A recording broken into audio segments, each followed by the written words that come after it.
Welcome back, everybody. Yeah, welcome back. This is Mark 138, but not of the Super Civil Servants podcast anymore. Kind of went through a identity change here, a little bit of a makeover. Going by Geeks Chasing Squirrels now. We're doing that across the multiverse. So welcome to the first show of that, but we're just going to continue the count of 138. That sounds way better. So welcome back, everybody. That intro is going to take a little bit of getting used to. Sorry about that. There's nobody live to listen to when I'm doing dry runs myself. So Sarah, Ross, what's going on? Another day in paradise, my friends. Yeah, Pretty much. I hear you. Another week down. Yeah. But man, do we have things this week? We certainly do. Certainly do. No finales this week, but we got a premiere this week of something we have been waiting for a long time with Obi-Wan. Star Wars Celebration, and I guess continued coverage of Strange New Worlds. Mhm. All right. Throw a little Thor trailer in there, a little bit of Willow. I think it's a show. Catch a up nice on some little mix of Stranger everything. Things. I need to catch up on Stranger Things by like starting it. Yeah. So yeah, my that would daughter help you. actually asked me the other day because she binged it and she was like, "It's really, really good." And I was like, "Oh, well, maybe if I watch it, you can rewatch it with me. So maybe that'll be something we can do together." But And then Top Gun, which none of us got to. Sunday, I think I'm gonna go see that. It just depends. I don't know what the plans are, but Seeing that definitely by tomorrow. next Friday, I will have seen it. I've been avoiding the only spoiler I heard so far was not too bad. Not a spoiler. I'm sorry. Only review I heard so far was not too bad. Oh, I mean, So- anything we've heard, anything you're hearing, it's amazing. Apparently, it's just I have no doubts it'll fall. It's going to be anything but amazing. Oh, and you know what? Actually, now that I say that, I have a question about that. I was thinking about this earlier because they say it in a show later, and I wrote it down, so I'm sure I'll bring it up again. But when you say that, anything but amazing, how does that mean amazing? Doesn't that mean amazing? Like, how does that mean amazing? Because aren't you saying it's everything except for amazing when you say anything but Greg. amazing? It's amazing. It is amazing. Nothing I'm negative. Nothing negative. Okay. Don't stop. I hear you. Stop it. Stop tell you trying what, to understand. Let's pick apart the things that we like, not the things that we don't understand. There you go. But yeah, that'll be fun to watch. So I'm ready for that. Well, how do y'all want to get started? I guess let's just run through everything Star Wars. Let's Or do it. actually, yeah, let's run through everything Star Wars. Let's talk about Star Wars Day, and then we'll do the Obi-Wan, and then we'll do some trailers and Star Trek. So let's talk Star Wars Day. Ross, what's the most interesting thing Star Wars Day? Star Wars Celebration. Yeah, What's the celebrations most on the interesting second thing? day. Yeah. I mean, they kind of seem to have a different format this year. I don't see. They did the chat with the Emperor, and I mean a few other like not severely major sit down panels, but everything that they've done at the main stage has been really good. And what I've enjoyed the most was Andor. I mean, seeing that trailer was fantastic. When was it? We did the Star Wars show, and I said that I wanted something political, and this show looks like it could be heading down that path. So I don't know how in depth they'll get, but I'm for it. Yeah, the character looks interesting. I mean, I enjoyed the character from the movie, so it's going to be really, really nice to see a little more in depth about this. I like that we're getting to a point with Star Wars where you can be in a totally different part or time of Star Wars, and it's like it feels Star Wars, but it's not Star Wars. It's I don't know how to describe it. It's really strange. It's different. It's new. It's not lightsabers and blasters. They keep saying they want to get away from the Skywalker saga, but I mean, they keep dancing around in it. So, Well, yeah, I'm they're cool nibbling with. around the edges. Yeah, if they're spiraling out, I'm fine with it. right. Do you like Andor? Just by the text you sent. You there? Hey, me. Yeah. Sorry, I was spacing out for a minute. You're good. I finally watched I watched it this afternoon. Yeah, I think after I watched Strange New Worlds, and I'm like, I mean, it looks cool. I mean, I think it's gonna, it'll probably have that, like the way Rogue One kind of had that one-off type. It's still in there, but it's got like a different feel. Mhm. So, I mean, and it's kind of characters I'm not really that familiar with. So, I mean, it's going to be, kind of a bit of a learning curve, but it does look interesting. I mean, any type of, like with Star Wars, for me, it's especially like if you do have that little bit of political into it, I think that would kind of be a cool thing to kind of like a peek behind the curtain type deal. So, I mean, it looks interesting. I mean, I'd watch it, nonetheless. So this one says it takes place 5 years prior to Rogue One. Andor season consists of 12 episodes, and a second part is in the works for another 12. So a possible 24 episodes. That's what I'm taking from that. They said that I do believe it's 3 seasons, and they came down from 5 to 3. They were originally planning on like 5 seasons of this show. Okay. That's weird because when I'm looking right here on IGN, it says it'll be 24 episodes in total. I don't see anything about It totally could more be. I mean, seasons. that could be new news versus like what I knew like a couple weeks ago. So, It also could be something that maybe they're not trying to plan that far, or at least put out there they're planning that far ahead because so much crap has changed with timing. Lucasfilm has a real bad tendency to step on themselves before they actually put content out. Mhm. So, as much as I want to like trust in what they're doing, we saw the Rogue Squadron trailer with Patty Jenkins, and not trailer, but little thing they did with her, and then it turned into we're not getting that movie, and then no, you're still going to get that movie, but they're still writing it. Okay, well, Right. when are we getting it? So That's the question, right? This says that Diego Luna his character is a very different man in this movie than you see him in Rogue One. It's bringing him to the awakening that he eventually comes to in Rogue One. Well, let's see this in discussing film. They said that the final scene of Andor is designed to lead right into Rogue One. So it'll probably be like where you see, I guess, the way his character starts, and then it's like the evolution to probably where he gets to. Because, like I said, that's the kind of stories I like. Well, that actually makes a lot more sense than with what Ross you were saying, with it being them 5 seasons. If it's set 5 years before Rogue One, each season being 1 year, that's simple math in my head, at least. So that's the way I would do it. But once again, I'm not producing this. When they came out with the Anthony Bresnikan story, just like last week, 2 weeks ago, they were talking about how they're looking for longevity. They don't have longevity in Star Wars filmmaking, whether it be directors who want to stay on to actually make stuff, which they seem to have a fantastic director pool, or actual characters and a story with long enough legs to actually keep continuing. So I'm interested to see, because the news was a little redundant, like when they had Andor and they were like, we're going to shorten that show. I'm like, well, that's cool, but why are you going to do that? Because now that news report came out, it's contradicting what they want to do. Right. So, but they have so much stuff coming out. That makes you wonder what changed or what made them change at that point, I guess. But I don't know, man. You're right. They do have a ton of stuff coming out. They always do. Disney's like a machine, man. So with Star Wars, put them together, it's like a ultra, I don't know, Megazord. That's what I call it.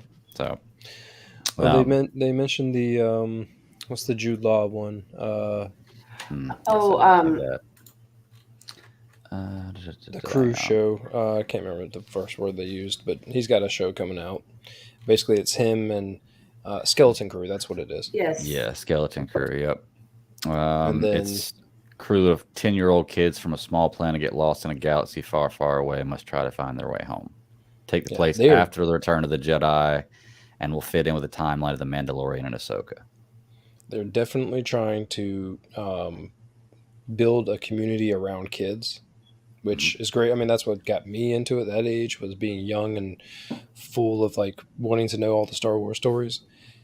When you realize that everything they're really doing is starting to either bring in the new fans because they have to, or hold on to the old ones with like Ahsoka and all those other shows that are coming out.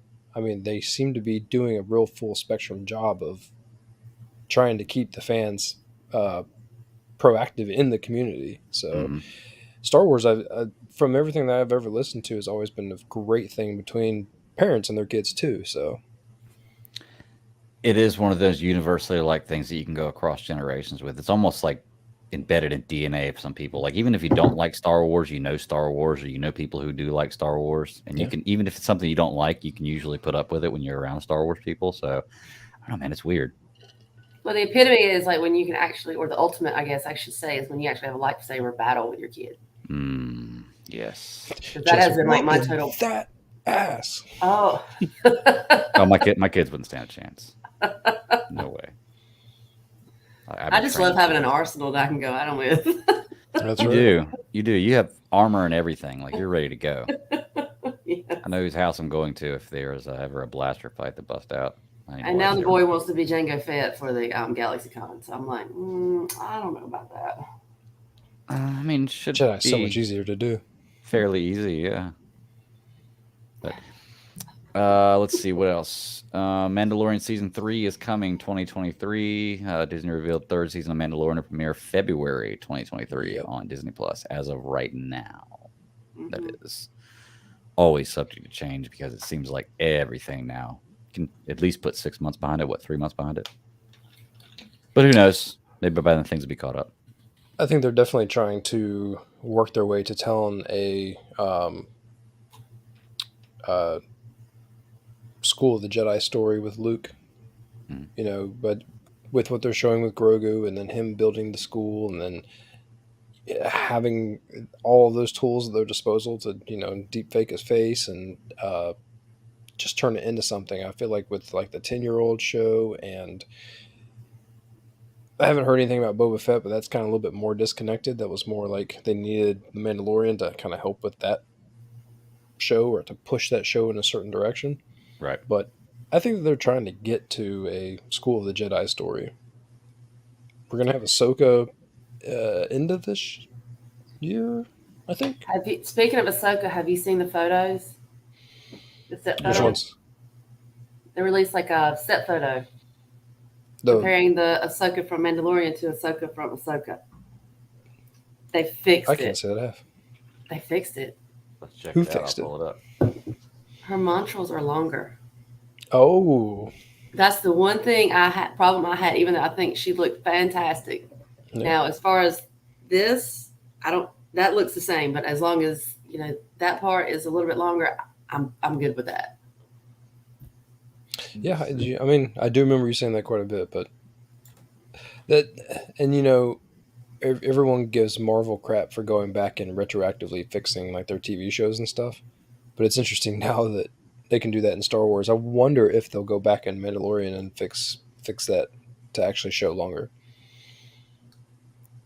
But I'm looking forward to the Ahsoka show.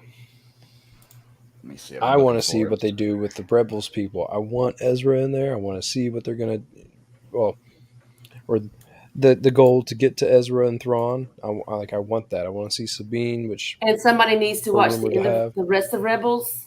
I do. I know that somebody's me. Is it this picture right here you're talking about? It's what I saw on Insta.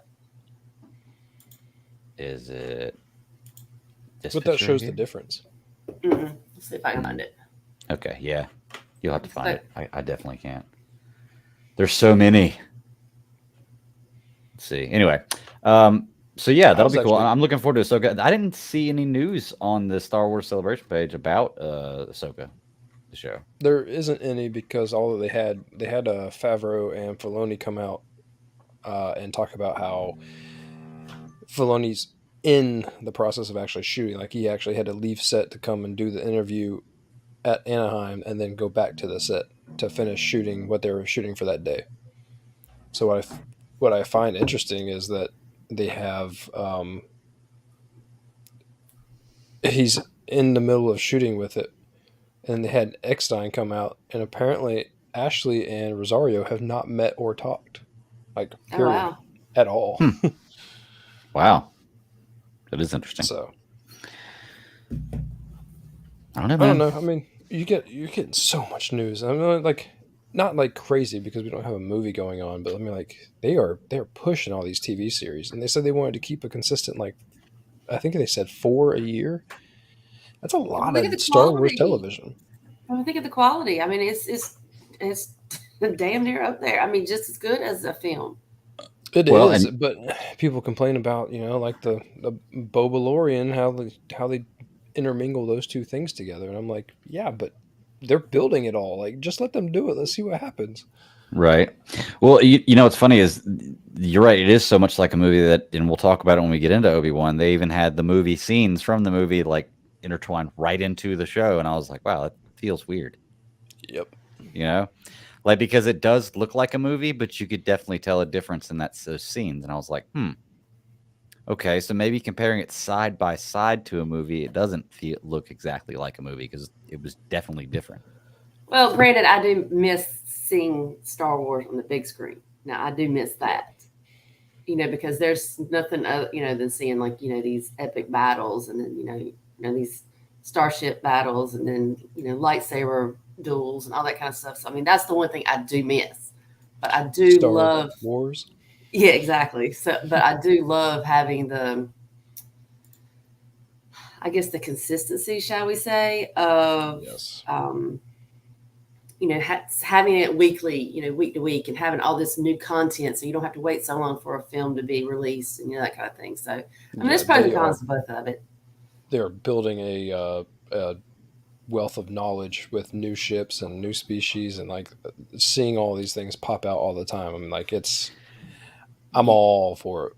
The thing is, though, is I don't necessarily want like I don't know. I mean, I guess I do want new. I like the stuff they put out, but like I just feel like you have such a vast library of knowledge and stories already.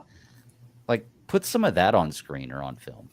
And I get it. They kind of are to a certain extent with, but I mean, I don't know. I guess I've been so into the books lately that I'm wanting to see this stuff. Yeah. Like Knights of the Old Republic. Yes, and when I see Star Wars, like new stuff is cool, but like I still want to find out about this stuff that I'm reading about. Right, right. This is that picture that I was talking about. Yeah, head tails are definitely longer.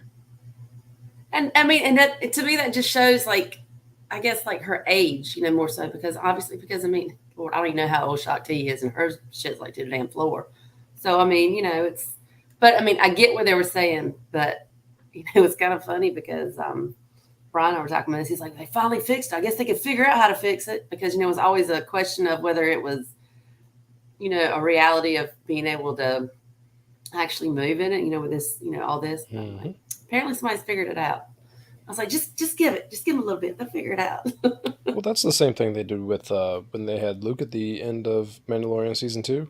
When they had someone go back and fix the person who did the deep fake online did a much better job than like whatever department did it at like Lucasfilm, like for that season finale. And then they ended up like hiring that person to like come in and like help out with all of it. So here's the thing. As long as they are learning and taking in yes, what we as fans want to see, and those of us who aren't being like, I will not watch it, then I'm on board with it. Yeah, keep it civil, keep it tasteful. Let's do it. And to be honest with you, I've heard a lot more. What's the word I'm looking for? Agreement upon, or at least a lot less. Highs and lows, yes, from the television series than we have from the movies. Like it seems like the movies, it was like hate or love. Yeah, it was a little the television shows. I don't know. I know a lot of people that love it. I don't really know anybody that hates it. I know people who like it. Not as much as some others, but I don't really know anybody who hates it. But with the movies, there might be some criticism. There might be some criticism, but not like you said, like this harsh hate that, like, just it brings up a very key point that Sarah, when you were talking about getting the TV shows, even though you're not getting the movie on the big screen, the difference is that the movies came out at best every 2 years. No, exactly. Not true. Every year, because they shoved Rogue One in between. Yeah. But still, I mean, like that's a lot of time for people to talk about it. A lot of time for people to talk about how much they hate this or hate that or like this or like that. The television shows are starting to steamroll. And if they do 4 shows a year, you're not going to have a whole lot of time to bitch and moan and complain before something else comes up that you can complain about. So true. And plus, I don't feel like every story needs to be on the big screen. No. True. I mean, it is nice having just the two options, but we're getting to the point now. It is about ready for we're about ready for a movie. So Yeah. Well, watching Obi-Wan earlier, I was like, man, I wish I could see this on the big screen. But I was like, no, I'm glad it's a series, but I wish I could watch this whole series on the big screen. I guess is what I really wanted because I want the whole story, but I want to see it. it'd be nice. Can you just Yeah. like rent a on movie the big theater and just have like all 6 You episodes? can. Well, I don't know if you can. I don't know if you can play whatever you want to, but you can rent a movie theater. Yeah, I know that part, but just like, wouldn't it be cool if you can like just plop it up there and just be like, okay, all right, what's up? It would be nice. Yeah. I don't know. That's interesting. I wonder if you could. That'd be fun. Bring your own content. They don't let Well- you bring your own snacks, so I don't know if you can bring your own content. Well, I know the theaters around here, you can rent the theater out. Squirrel, Yeah. by the way, you can rent the theater out for a certain price, and it's actually not a bad deal at all. Mhm. You can No. rent the theater out, and you have the whole theater, and you have a library of movies you can choose from. So based on what they have and what they can, so I mean, they may be able to have We something. should like that, find I'm not somebody that's sure, got like a but big theater, home theater. there you maybe go, one big day we can- projection screen on the side of the barn. Yeah, you have I like like just it. like the big screen with the nice sound system. I like it. Let's see what else from Star Wars Day. We were talking about the Ian McDermott stuff earlier. Palpatine prequel series would be interesting, but not likely. Palpatine appearing Obi-Wan. Don't get your hopes up. I don't think he will, but if I did, this comment wouldn't sway me. So, of course, you he's could not get gonna the say, yeah, I'm in hologram. it. Of course not. So With his face and everything else, and the way that they transitioned from episode 3 to episode 4, I mean, you probably get real basic stuff. But I mean, we can get to that when we get to the Obi-Wan stuff. oh yeah, and we're gonna get to the Obi-Wan stuff soon because I'm excited to talk about that. But a few more Star Wars. Okay, this is weird that this stuff came out on Star Wars Day, or at least on the Star Wars Day news. The Indiana Jones first image revealed, and they must have CGI'd that cane out. It looks pretty good. I don't see the cane anywhere, so Oh yeah, my goodness. looks good. But Uh, this is what have they named it yet? I think Nathan said it's the hunt for Social Security or the search for Social Yeah. Security. So I don't know what this Indiana Jones 5 thing is going to be out. I've never been a huge Indiana Jones fan. I like the movies; they're good, but I don't know what they're going to do with this. Do y'all know it's anything odd about it? that they dumped so much like Lucasfilm news. I mean, I feel like that could have been something they just kind of sprinkled in, but no, they kind of came right off the top with that. With this and Willow, I mean, it was very strange that they just dumped that in your lap like right at the beginning of Star Wars Celebration. Normally, Star Wars Celebration is like the first 2 days are normally where you're going to get your big panels. Like yeah, we don't have a movie, so you're not going to get like a big movie panel. But even then, I mean, like, it's so weird that you get outside of Star Wars stuff here. They're normally release this stuff at D23. Dude, it's their party. If they want to serve cake and pie, let them do it. Well, I'm just That's kind of true. diving deep in here. Talking about, sorry, I'm still stuck on Indiana Jones, but You're good. they're kind of saying that it's probably going to go back to her roots, more like Raiders of the Lost Ark and Temple of Doom. So I'm like, Are we gonna get a de-aged Harrison Ford? What would that well, be? I don't know if it's going to get down to the root. It might be just like the feel of it, like the roots back to that kind of thing. I don't know. I like the idea of Yeah. a de-aged Harrison Ford. They should do it a prequel to the first one. But those are like the best ones because it was just like the action adventure. Got to have the The man ain't gonna archaeology. move got the to have- same. I can't No. wait. It's gonna be awesome. I mean, yeah, I'm gonna see it. It's gonna be a fun movie. Just like I said, I kind of can't believe it's actually happening. But is Dick Donner? Didn't he direct the other ones? Who directed the other ones? I don't know. Chris Balgo would slap me in the face if I was wrong about that or for not knowing. So he probably should. But anyway, I know they're both very old, the director and Harrison Ford. So we'll see how that works out. Willow gets a new trailer. I don't know anything about this movie. I know growing up, I loved Willow. I couldn't Willow. remember a lot of stuff about it now, to be truly honest with you, but I do remember watching this movie a ton of times. I just don't really remember it. I do want to watch it Spielberg, again. Greg. Spielberg. Yeah. Spielberg, director. Spielberg's You're an director. expert. I was Okay. just gonna let someone come in and Yeah, I don't know why I said Dick Donner. Why was I thinking so? Who is it so old that there was somebody else? I can't remember. Anyway, I'm Donner was confusing like adults. Superman. I know Donner was Superman, but there was maybe it's confusing information. I'm It's wrong a lot, y'all. understandable. It's fine. So yeah, with Willow, I'm gonna have to do a rewatch of the last movie, obviously, to try to figure out. Val Kilmer in that one too? Yes, he was. Yes. That movie was like blink, I watched long it. time ago. They said 34 years or something like that. I don't know. Yeah. I watched Willow when Disney Plus came out. 88. 34 years, yeah. Yeah, 34 years. 88. So you said you rewatched it when Disney Plus came out. Did it hold up? I mean, God, it's so long since I've seen it. I kind of put it on the viewing level of rewatching Dark Crystal with my expectations watching it. yeah, Like it's I'm not expecting to be blown away, but I'm expecting to see it and remember a whole bunch of stuff that I was like, oh yeah, I remember this That's now. the thing. Nostalgia hits you. I mean, from seeing it from forever ago. But really, that's about it. So, I mean, it's not like it's a horrible film. This one looks great. I mean, the cinematography, the graphics. I mean, it looks good. Well, Warwick Even if you Davis, don't- that's the fellow's name, Warwick Davis, right? Mhm. He's been around forever. And I'm like, and dude don't look like he aged. I don't know. He's got his little scooter, and I guess he just got the scoots Tom through Cruise life. disease. It's a little bit of a chiller mode for him. Well, it says this one's set 20 years after the original, so there'll be a lot of time between the two. At least I'll have some story to fill there. Yep. It'll be interesting, man. We'll have to do a show on Willow whenever it comes on. I'll have to see if Katie's seen Willow. Panther Pickle says it's spicy still on Disney Plus. That thing's Yeah, not gonna because leave it popped Disney up Plus. today because I watched the trailer and then of course then the movie popped up. So I'm like, okay, well there it is. Lucasfilm owns it, and it's not going anywhere. Staying right there on the plus, on the plus. Well, I mean, I'm excited for it. Willow. That's really all the Star Wars. I mean, they have the Star Wars, the new the cover of the High Republic showcase, Jeddah, Centuries Before the Empire. It's the new High Republic book.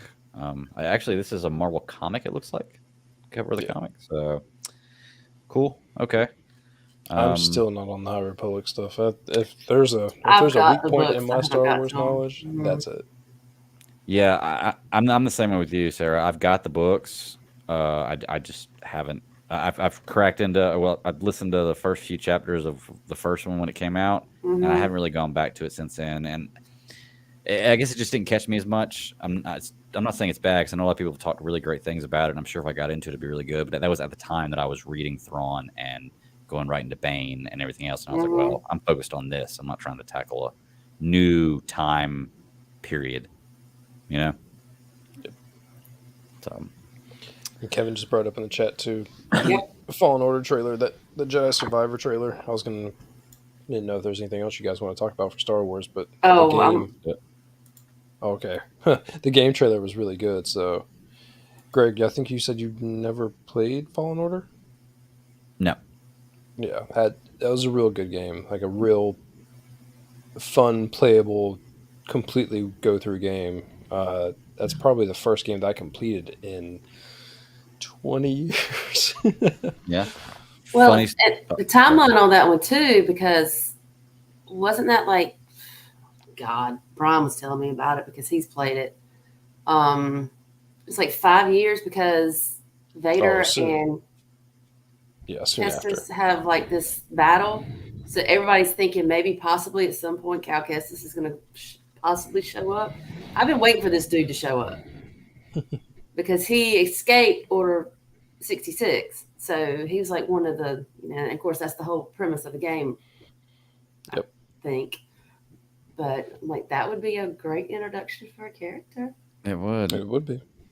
Funny story here. I when that game came out, I bought it as soon as it came out. Bought the like special edition version of the game. I own the game on PlayStation. I've played for probably 2 hours. I'm still on the Training Planet, and I just haven't gone back to it. You're killing me, man. You're killing me. Put it on your list, dude. I am a sports game guy. I enjoy playing sports games. Like there's not a unless I'm physically playing with somebody else, there's not a whole lot of gaming that I like. I don't know, man.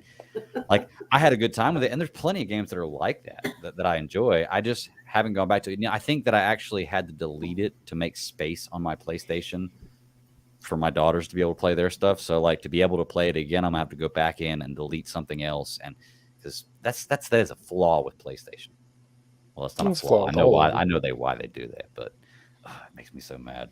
But I own it. I want to play it. I do enjoy games like that. It's just I don't have the time to sit down because I feel like with those games like that, you really need to invest a few hours into it at a time, to really, really enjoy it. I really don't have time to do that. I can go play a quick game of Madden or NBA Live or, anything like that. 30, 45 minutes, bam, done. Okay, cool. Nice little break, But I don't know. I mean, I'll give it a chance. Like I said, I own it. I might as well play it. I just need to find the time. So, Ross, Panther Pickle asked if we talked about Strange New Thing. Not yet. Yeah. Not yet. Stranger Things. Stranger Things. Strange New Things and Stranger Things. Yes, Stranger Things. I don't watch the show. Y'all, Sarah, do you watch Stranger? Ross, you do. So I will talk about it next week. I have not got on it. Had a busy day, and then really I finished the second episode of Obi-Wan right before jumping on here. So is it the new season?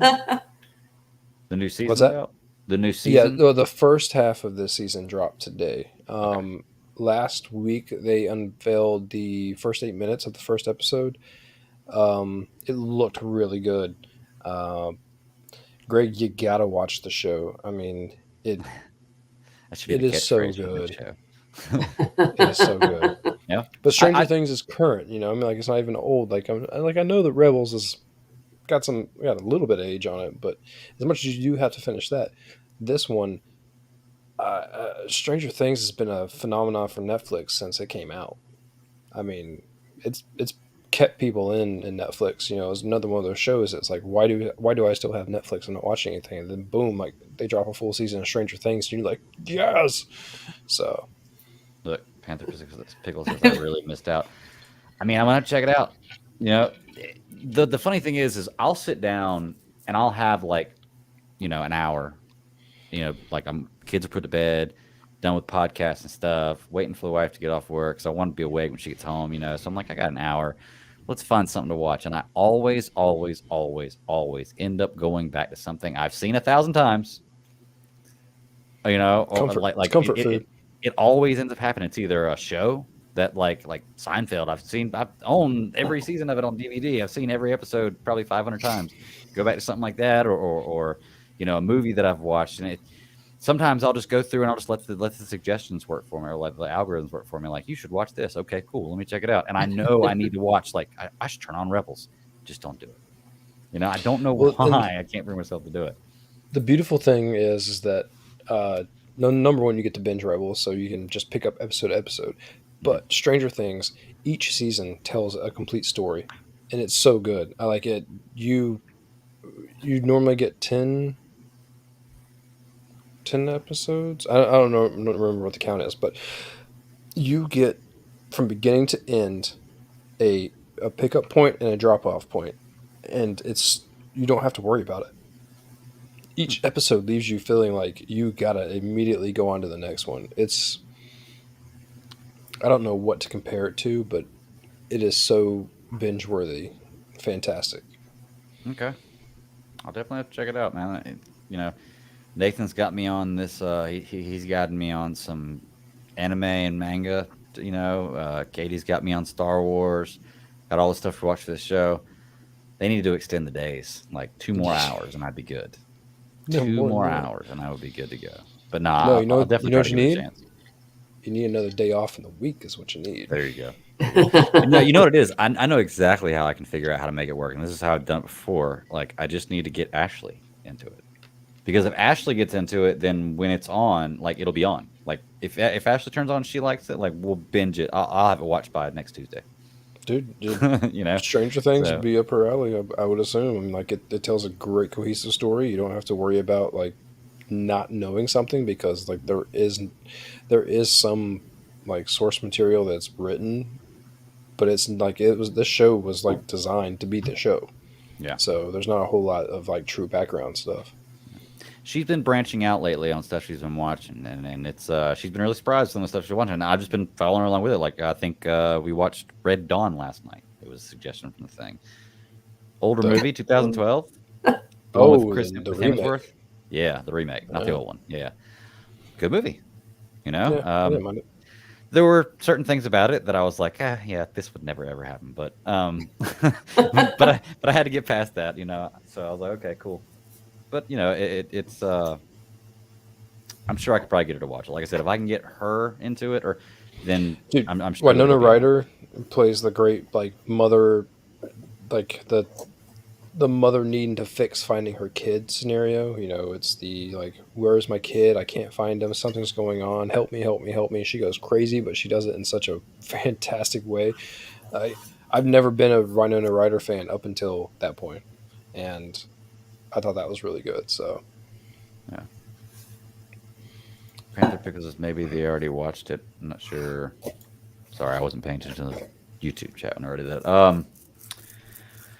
Well, was there anything else announcements that we had? Star Wars Day, we had Celebration Day. Kevin I keep on- calling it Star Wars Day. It's Celebration. Star Wars Celebration. Yeah. I want to answer Um, Kevin. He talked about Love, Death, and Robots. I did watch the new season. I love that show. And you want to talk about real quick episodes? Like most of those episodes are 10, 15 minutes. Really? Awesome. What's it on? Netflix. Netflix. It's on the. They just did their third season last Friday. It dropped. All right. I will check But it out. It's so cool because it's all different stories, all short little clips. It's like Robot Chicken. Star Wars Visions, Okay. but not based on Star Wars. It's just all different types of anime and different stories. Love it. Oh, okay.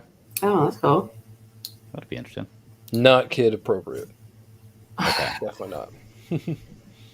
Yeah, that Berserk Berserk that I was watching the other day. That's not kid appropriate either. Great movie, but not kid appropriate. So. All right, well let's get off the Star Wars Celebration talk, and let's just continue on with Star Wars. Let's walk right into Obi-Wan.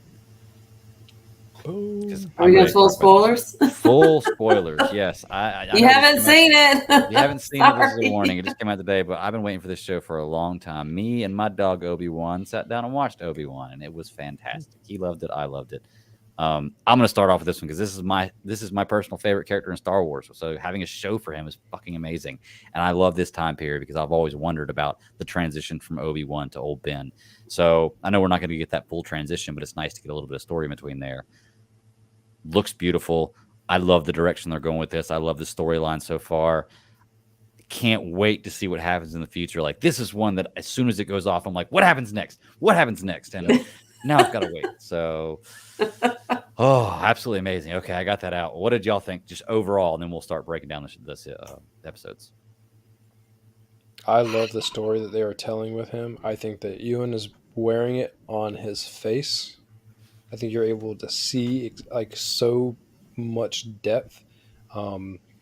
If Deborah Chow is the person that is really ringleading this whole entire thing, I think she's doing fantastic.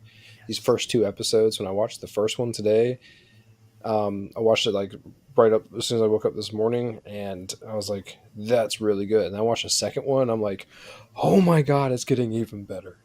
And just within that 2-episode time frame, I was so much has been told, and I pick up on so many different things that I've known for so long, but they're showing us in like a different way, and I love it. I'm here to stay. There we go. What'd you think, Sarah? Well, yeah, we watched this first thing this morning. So we saw the first one, dropped kids off, and then watched the second one. So yeah, this is right out of the gate. You saw what you wanted to see to get you started, because Revenge of the Sith is like the movie that is played in my house. So that's like seared into my brain. Mm-hmm. So to have that and to see And of course, my son has to make the most inappropriate comment, especially like the very beginning when you see the younglings. He's like, "Hey, Anakin." I was like, "Gage, really? Don't say that. That's not funny." But and then when you realize what it was, you're like, "Oh my God, boy, seriously." But it's you have this build up Mhm. and things that you want to see, and I think out of these first 2 episodes, you get that for the most part. You're like, okay, I'm good. And now I cannot wait to see what else is going to unfold. It just really sucks. It's only 6 episodes. Yes. Yes. I We're mean, we're already a third of the way through it. and that's the thing about it. But it just seems like if the pacing of these episodes gives you any indication of what the next 4 are going to be, it's going to be fast. I think it's going to be fast storytelling, but it's going to be complete storytelling. So I don't think you're really Full going of to have quality. exactly. So I don't think you'll have any fillers or down or anything. I think everything that's going to be in there is going to add to the story. Mhm. If that makes any sense. No, Yep. I agree. There's only one scene in both of these episodes that I wasn't a fan of, and that's it. I mean, like everything else, like I'm sitting there, I'm just eating it up. So Well, let's talk about characters, and then we'll break down scenes. We'll just break down whatever scenes y'all want to. I want to start with Obi-Wan. This is obviously a returning character, but I think the thing I love about Ewan McGregor's Obi-Wan is just he's a perfect casting for this character. Like that is him. I see him every time I see him now. It's all I see is Obi-Wan, and I never thought I'd get to see it again. Even with them talking about it and I just really never thought I'd get to see it again. And even he says in the interviews, he never thought he'd get to play this character again. So it's just amazing to see what, in my opinion, may be the most perfect casting for a character that I've ever seen. It's right up there. I'm sure there's others that I can put up pretty high, but that's just burned into your brain. Like that is yeah, the most iconic. That is it's an image. it's what's his name with Iron Man? Robert Downey Jr. with Iron Man. Mhm. It's just perfect. Yep. I love the way he plays the character. And Ross, you hit it or hit the nail right on the head when you were talking about just like you can see in his face what he's playing with, like what they're doing with him in this. You can feel what he's feeling in this, And my question going into this was the timeline, and now we know it's 10 years. So just thinking about him in 10 years doing this, like him, the way he portrays this in the show, man, gosh, man, Obi-Wan, it's awesome. Loving it. He has anxiety and depression, and he has loss, and he has like all of these things have had a decade of toll on him, and not just a decade of toll. You see him trying to stay relative in Luke's life. You see the battle that he goes on with Owen, and just a simplistic, like, you can't give the kid a gift. You know what you're trying to do. You're literally waiting for, the signs of his force abilities to come up, right? And he's just sitting there, and he's like, that's what he's hanging on to. That is the only thing that has him grasped. He hasn't figured out how to talk to. Well, I can't say that, but it doesn't seem like he's figured out how to talk to Qui-Gon yet. So he's alone. Like everything that he's doing is him alone, and he's literally writing out his days, feeding his camel looking thing. It's like little camels. I know the name of it just escaped me, but it's the same action every day, and they show that. They show the same shit different day mentality that he goes through, and like his commute back and forth to work, screw that. I mean, like he's got to take the shuttle taxi train to and from, and then he's still got to ride his little camel thing, which once again forgetting the name, to his little cave, and you just feel the weight of the loss of losing his brother Anakin, and like it is there, and it is heavy. Mm-hmm. And then you see him with Leia. You see him figuring it out, like you are my best friend's daughter, and he's no longer here, and how do I talk to you and show you that you could possibly be like one of the most important people in my life, and you're 10 years old. Mm-hmm. So yeah, he just does like great job, man. Like said, I'm still kind of like getting over this happening. It's almost like you hear about a great movie coming out, like the day it comes out. Even though I've known this is happening, I don't know. Maybe I've just denied it until now. It just feels great, man. And Ewan McGregor's a perfect role. What did y'all think? Let's move to a different character. What did y'all think about the third sister? That was I mean, it's a strong character. It was really interesting to see, like, the tenacity and drive, and I mean, it also kind of borderline arrogance of, we're inquisitors, we're doing this, we're going to this. It's like, I'm going to cut through anybody and anything, whatever, to get to what because you're sitting there wondering, it's like, okay, why is she after, or why is she after Obi-Wan? What is the significance? And of course, we figure that out a little bit later. But I mean, it's just like this inherent drive that was just almost, it's like borderline madness, really. And it's nice having a strong character like that, male, female. I mean, it doesn't really bother me. I mean, I guess it does speak volumes that is, female or whatever. But I don't know. It's just like, I think it's like the one time where I was like, I think I like the Grand Inquisitor more so than her character, because I was like, this lady, holy cow. Well, I was talking to Nathan earlier, and I think this is the character he was asking me to comment on, or to tell him what I thought about whenever I finished watching it. I thought the actress did a fine job. The character at first seemed kind of, I don't know. I guess I didn't like her. You're right, the arrogance, this or that. But then I thought more about it. It's actually more Sith or it's actually more in line with Sith thinking than it's totally believable if she's being groomed by a Sith Lord, or influenced by a Sith Lord, that this is going to be her thinking, these are going to be her actions. So it actually, for me, the more I think about it, it's kind of more believable, Yeah. With the cold open with this show of Order 66, and is that not Reva as a youngling? Because I don't know. I am under the assumption that the whole reason why she is after Obi-Wan is because Obi-Wan betrayed Anakin, and Anakin has basically pulled her into his hatred of, like, find that idiot who almost killed me, and we are going to destroy him. And if she was a Jedi Padawan youngling, whatever, in the temple, because at the very opening, she was the one that stuck out to me, because the whole show came right up to her face. When it went from the city of Coruscant and then to that little where the younglings were practicing, it went directly to her. And so I'm under the assumption that she feels like her whole life was basically pulled away, either one, because Vader's trying to coerce her into finding Obi-Wan, or two, because she does believe that everything that she could have had in her life got ripped away because Obi-Wan decided he needed to teach Anakin. Okay, that makes sense. There's layers there. Right. Yeah. So yeah, I get that. Trying to think. Dang it, I had something else I wanted to say about her, but now I can't remember. The only problem I had with her character was what was up with the parkour across the rooftop.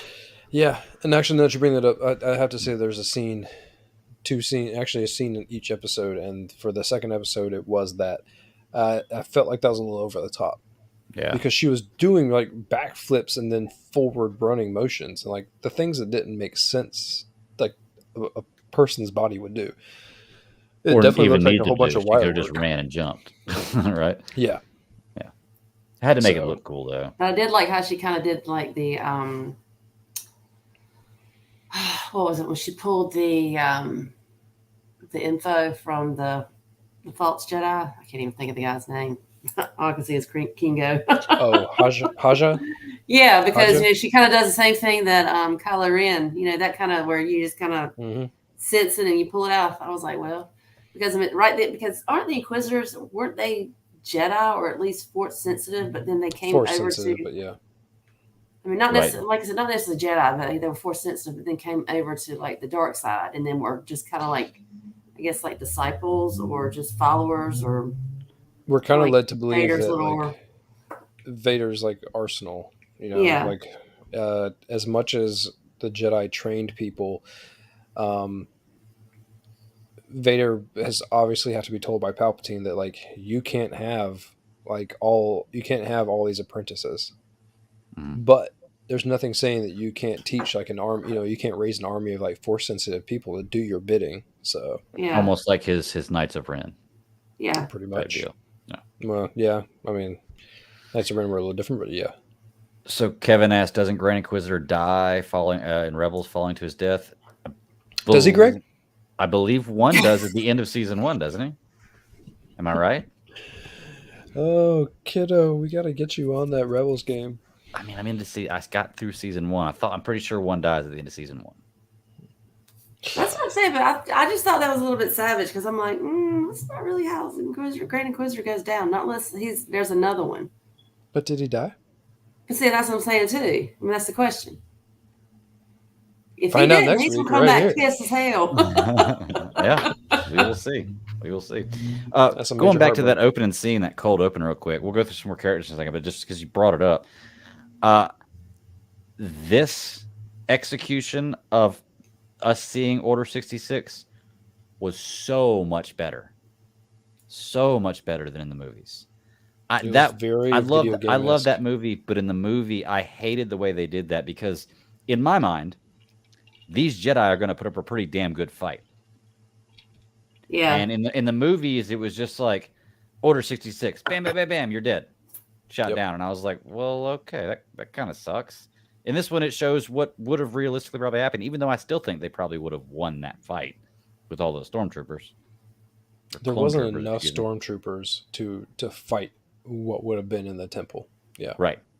So that I seems a little weird. I do feel like their statuses as generals, even if they were just teachers and not like masters or whatever the case may be, there has to be something to be said that they can still whoop the butts out of however many stormtroopers or clone troopers are going to bring. So I don't know. I think that it's awesome seeing it again. It's awesome seeing it again in live action, so close to the last time that we just saw it in Boba Fett. Yeah. I mean, think about the proximity of us getting these stories. It's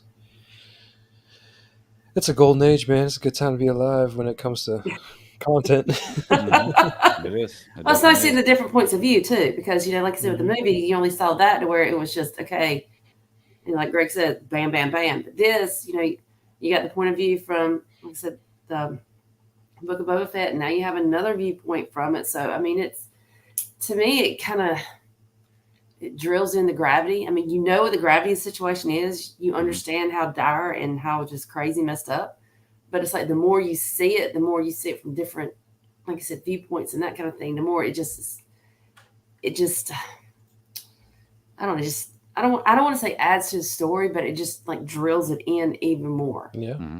It shows the impact, and that, like Greg was saying, that's what we were missing in episode 3 was that impact. And we got it even again. I mean, I'm going to jump back to the second episode. When you see the clone trooper asking for credits. Yes. Yeah. I mean, asking Obi-Wan. Tell me that's not Vietnam-esque, like seeing like seeing a soldier that, a homeless person or something, especially sitting there still decked out. That's why I say it's like very Vietnam-esque, still decked out in his gear. Long hair, long beard.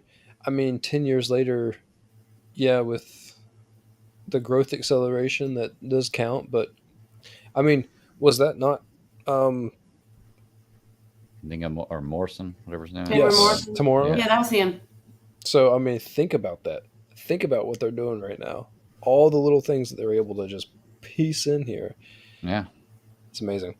Yeah, I'll say what's even crazier is seeing the Stormtrooper ask Obi-Wan of all people for it. It's like, you're the reason I'm here.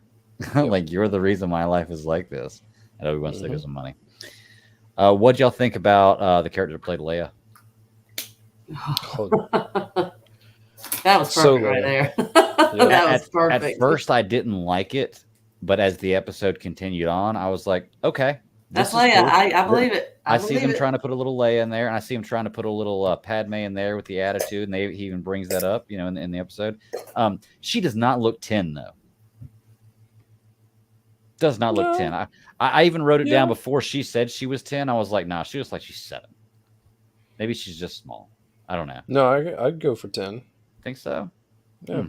Okay. Not my 10-year. My 9-year-old. No, she looks a lot older. Yeah, yours are taller than me. Well, what are you talking about? This ain't makeup and all that stuff. Come on now. Yeah. This is Star Wars. No, But I did like the way, because even as she went on, and like with her even doubting Obi-Wan, that I'm like, this is absolutely Leia. Mhm. And then especially when Obi-Wan came up and was like, well, you remind me of someone. I'm like, yeah, Mhm. yeah. The and only not only thing that, but the daughter and granddaughter, that was a fantastic. Like, we're gonna be father and daughter. Daughter, more like granddaughter. Well, it's funny because at that moment I wanted to That's look at it and be Leia. like, isn't Balin Tilly's like the same age as Obi-Wan? like he's the same age as your dad, She was right? a spicy little thing, though. She I was. was like, And put the her actress cousin does in a great place. job of doing that. I mean, that little shit cousin that she has, I mean, she did a good job Oh, of yeah. basically profiling his ass. I'm like, you need to shut up. I would not ask my kid to apologize. I'm like, No, hell Okay. no. no. Hell no. High five on the low. The only issue I had with the Leia character, the Princess Leia, the younger one, it wasn't even her or the actress. It was the writing. Why can nobody catch her? You see how little steps she's taking, how slow she's running? Why can nobody catch her? You guys That are was the literally within main arm's length of her, and somehow this 10-year-old evades you. Like, no. And even Obi-Wan, like, she's gaining ground on Obi-Wan. Like, she's at first just She's right using the beside him in Force. front of him. And she's just, and I was like, wait a second. I was like, I'm pretty sure I'm not fast. I'm getting up there in age, but I'm pretty sure I can outrun a 10-year-old. It looked like a game of like hot potato, like where it's like looks like you need to play, but you don't really want to like touch it, right? Because you or don't when want you're to personally purposely letting your kid get away, like, oh, I almost got you. Oh, I almost got you. Like, that was the only thing. But I was like, okay, I guess you can't make the girl run faster. But she's just a little girl, I guess. Short legs is what it was. It was just little bitty steps, and I was like, okay, it doesn't look like it looked like the bounty hunters. I'm assuming is what they were doing such a noticeable job of not trying to get her. right. And that's the part that I had a problem with. That was one of your scenes. Okay. Yeah. But the character herself, the actress does a great job. I enjoyed her, and I like the little sassiness of the character. Yeah, her delivery is awesome. Yeah, I mean, like I said, I believed her as like a 10-year-old Leia. I totally believed it. Oh yeah. So you said you liked the Grand Inquisitor better than the third sister. You thought they did a good job with the Inquisitors? I still don't like the Grand Inquisitor. The only reason I was saying the Grand Inquisitor is because knowing what I know of him and what I've seen, for you actually to say, okay, I was actually happy to see him walking the scene. So I'm like, all right, Reva, calm the hell down. Calm the hell down. You acting crazy. Yeah. But I still don't like the look. I still, really? I mean, it's just like his head's too round. It's too round. Well, it's like, and we saw the character in that Skeleton Crew teaser thing or whatever it is. Like they did pictures and whatnot of it, and it still looked closer to that species than the Grand Inquisitor does. So, I don't know.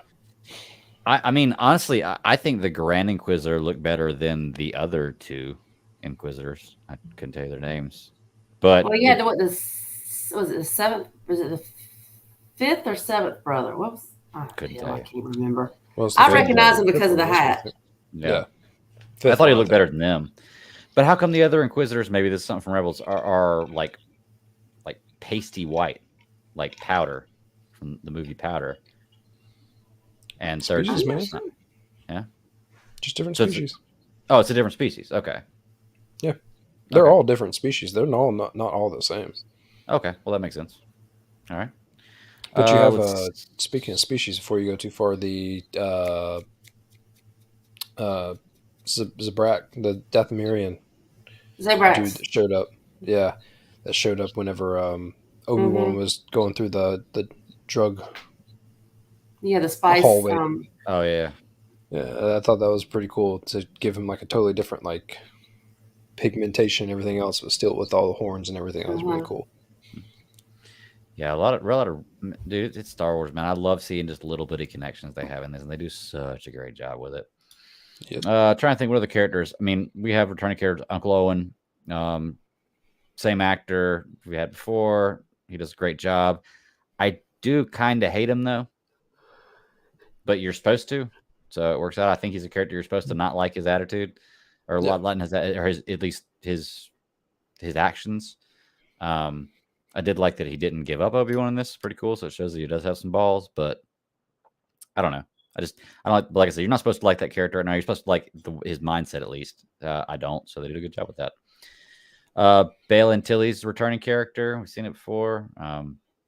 10 years later, they aged him up a little bit, or he may have just aged up himself because it's been a while. That's pretty natural. Yeah. So not that hard to age him up whenever it's natural. So,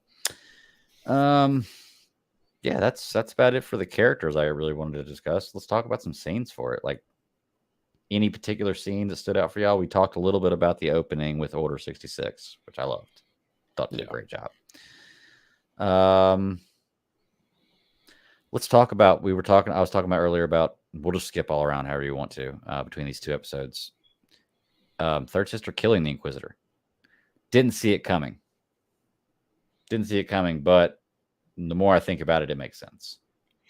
You have that pushback, right? She feels like she's trying to, like she's there to do Vader's specific bidding, and that's why I think that if she was a little youngling in the beginning, then she has a connection that hopefully she knows the depth of. Hopefully she knows that, Anakin was the one that went through and just started using the Youngling Slayer 3000 and killing everybody. I don't understand how she falls on that side with him. There has to be some sort of like indoctrination for him to get into her head and be like, now this is your true calling. Like you were spared for a specific reason or whatever the case may be. Whereas you got someone like from the video game, you got Cal Kestis, who's on the opposite side of that. Like watched all that evil stuff happen and then is still trying to live the life of the Jedi Code, more or less. Right. So with Reva, it's interesting that because you see it throughout both of these episodes where she just shuts up and just like, dude, you keep coming at me and stop making me do what I want to do, and I'm gonna kill you. And then, lightsaber through chest. Hopefully, maybe means death or not. I don't know. Yeah. Well, and Kevin even says it right here. Doesn't make sense. He could come back. Maul got cut in half. True. Yeah. So, and Kevin does ask a question. He says, I guess this is kind of a question. He says he's using the Force with no one knowing, unless using it will make the Inquisitor notice him. Kind of like Lord of the Rings when you put it in the ring. Yeah. And that's exactly what it is. Yeah, because as soon as he used the Force, that's when Reva and the Inquisitor could sense him. Because they couldn't sense him before that, but they said they could sense him after that. Yeah, and it kind of goes back, or doesn't go back, it kind of plays hand in hand with like Luke cutting himself off from the Force, And nobody being able to find him. Yep. Leave all that behind, which is funny because, in order to be Force sensitive, you like no one knows that you're Force sensitive unless they can see it. So it's odd that like you almost get that it's almost, go right back to it, the Highlander, like where the immortals can sense each other. Like it's very strange. Well, yeah. No one knows you're Force sensitive unless they see you use the Force. Unless they're Force sensitive, then they can sense you. Well, unless you're like you open yourself up back to the Force. Like Luke, how he closed himself off. So maybe Obi-Wan at some point kind of closed himself off.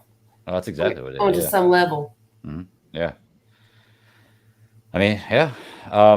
We get to see that scene where him actually coming back or opening himself back up to the Force, which, by the way, the Force is working well and pretty quickly because he saves Leia from falling and he gets down from that roof in like 1.5 seconds. I was like, wow, teleportation must be a new trick. Or they cut scenes a little too close. Yeah. No, not true. I mean, if you've ever watched the beginning of The Phantom Menace and you've ever watched Qui-Gon and Obi-Wan run, those suckers got a quarter mile time. Yeah. They run fast. pretty fast. Yeah, they passed their PT test. Yeah. Yeah, so we definitely see Obi-Wan's trying to talk to Qui-Gon, which is cool because I know that's coming. You know we're gonna get that. I do wonder, and I told you before we were going to this series, I had some questions. Like, I think at the end of this series, unless they're going to have another season of Obi-Wan, there has to be something dramatic happen that makes Vader think Obi-Wan is dead. Otherwise, why would he stop looking for him for the next 20 years or 10 years? That goes back to A New Hope. And that's been on everyone's radar is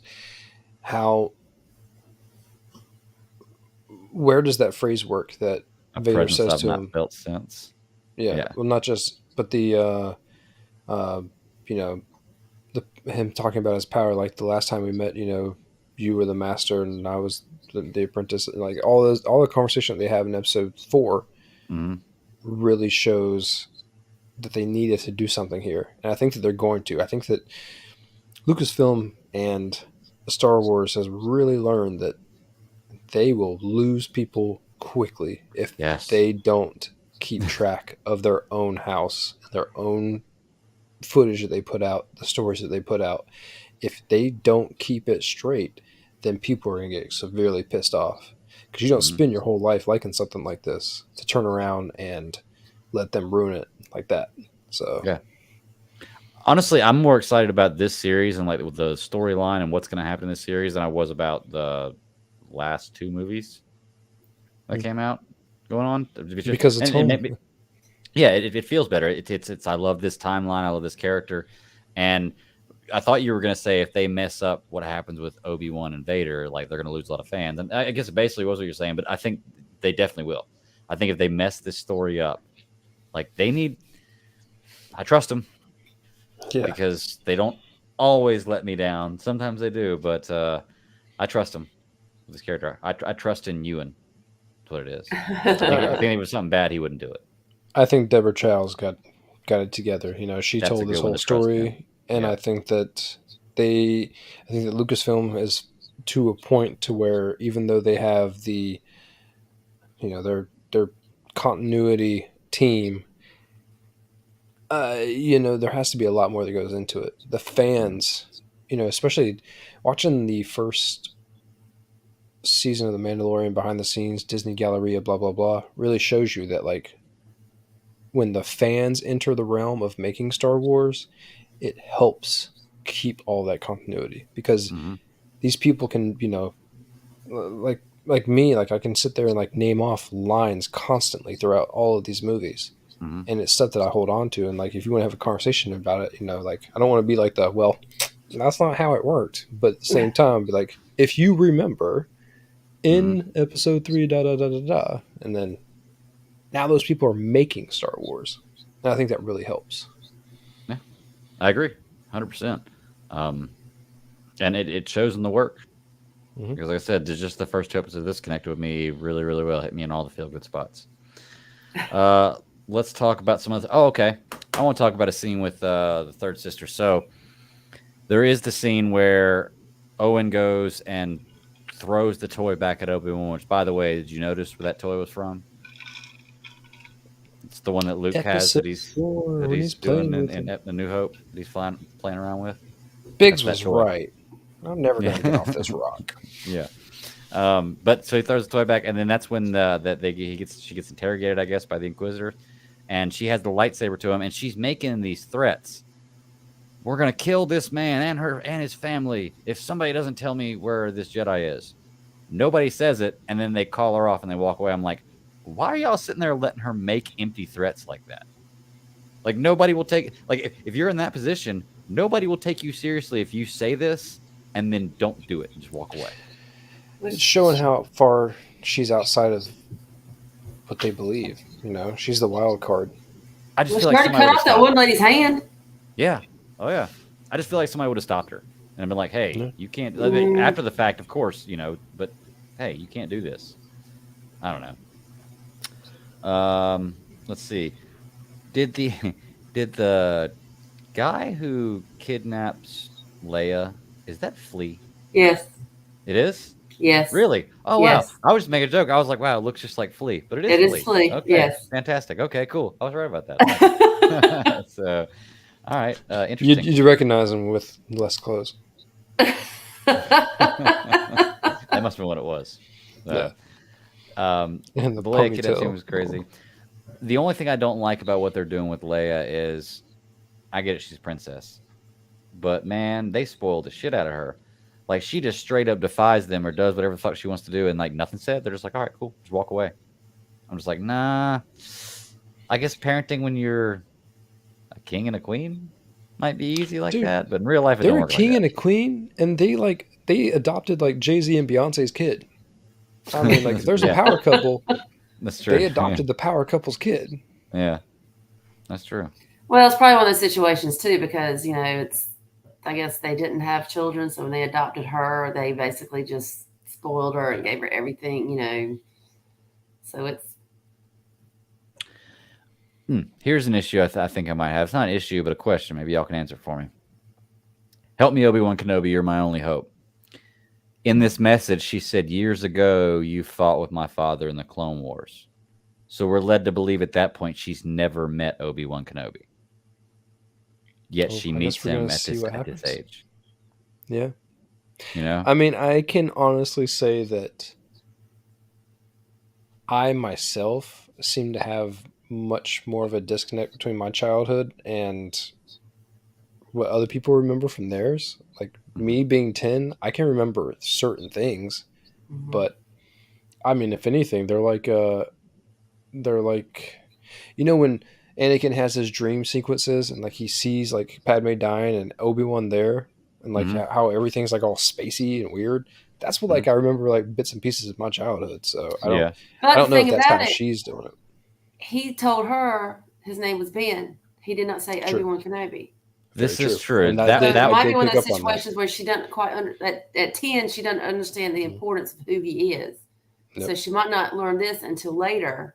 And at that point, that's when, you kind of put the two and two together of her, or him working with her father and that kind of thing. That was That is the the loophole only that made it that work was for the me. only loophole I had in my mind about it was he did not ever say Obi-Wan Kenobi or Obi-Wan. He just said Ben. And she even said that's not a Jedi name. I don't know if you'd forget something like that though, being kidnapped and somebody saving you. It's her You first may time forget off bits planet. and So it pieces, seems but like yeah, I don't seems know. like a very big landmark of a situation. Yeah, I think to not try to screw up Star Wars in my head, I'm gonna go with the theory of he never said Obi-Wan, or the theory the idea of he never said Obi-Wan, and she just as 10 never makes the connection with Ben and Obi-Wan. Or he does the whole "you don't know me." She's not weak. She's too strong-minded, I think. I mean, For she's Jedi mind strong-willed. trick. We'll see how strong-minded works out for her. Yeah, true. Let's see. Oh, I like that. I think it's funny that the Inquisitors got mad that they kidnapped a senator's daughter, or they said senator's daughter to draw him out. I thought that was genius. I was like, why would you how not does do she that? know? How do you piece that together?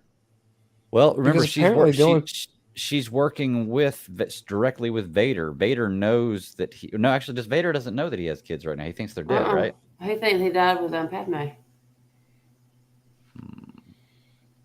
The only thing that makes sense to me is that you can go through and come up with a conspiracy theory to figure out that Anakin and Padme were going to have kids.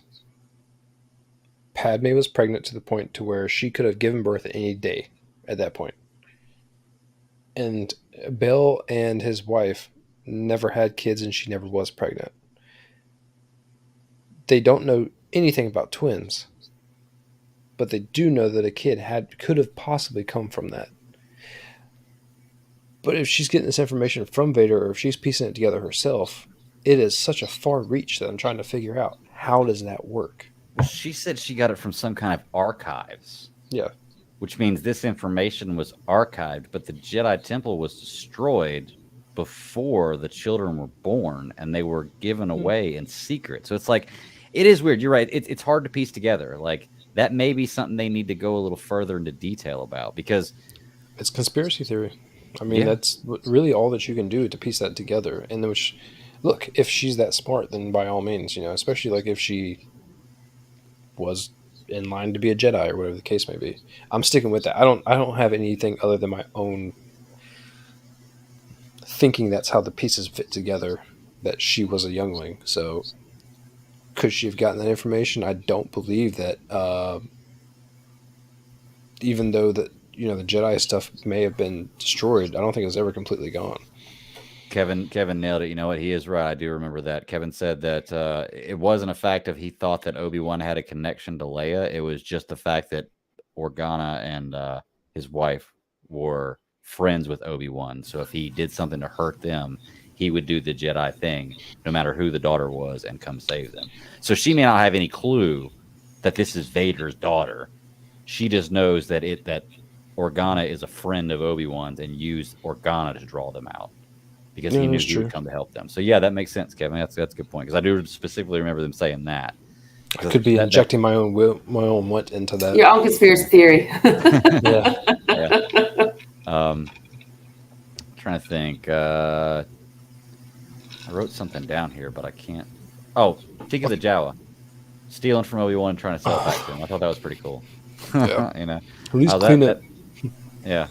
Oh, that sounds like a Jawa. I like the planet, the Dayu that they go to.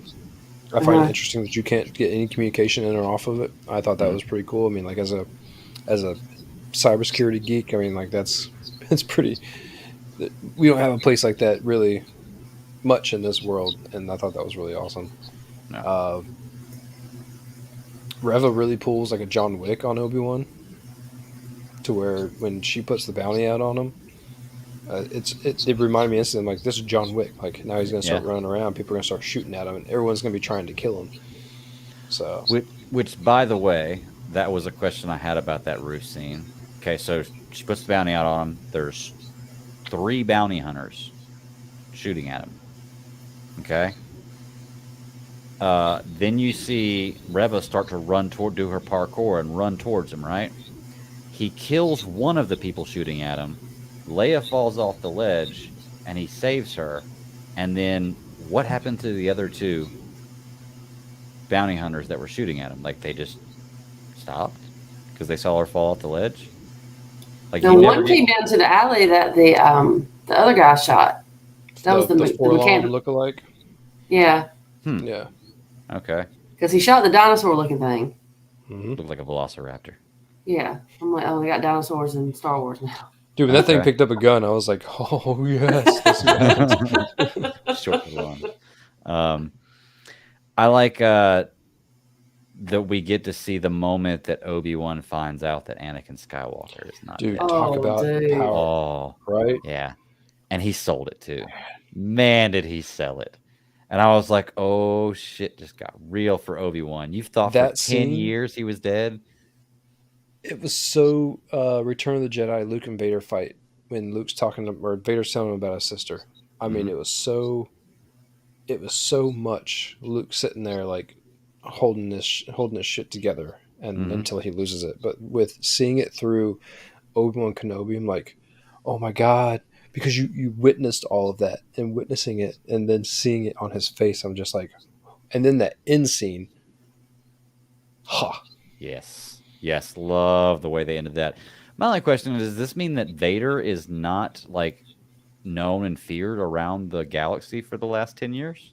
Oh, I think he is, but I think it shows you the disconnect that Obi-Wan has from the world. Yeah, okay. Yes. From everything. Okay, that he doesn't even hear the news of Vader. Mm-hmm.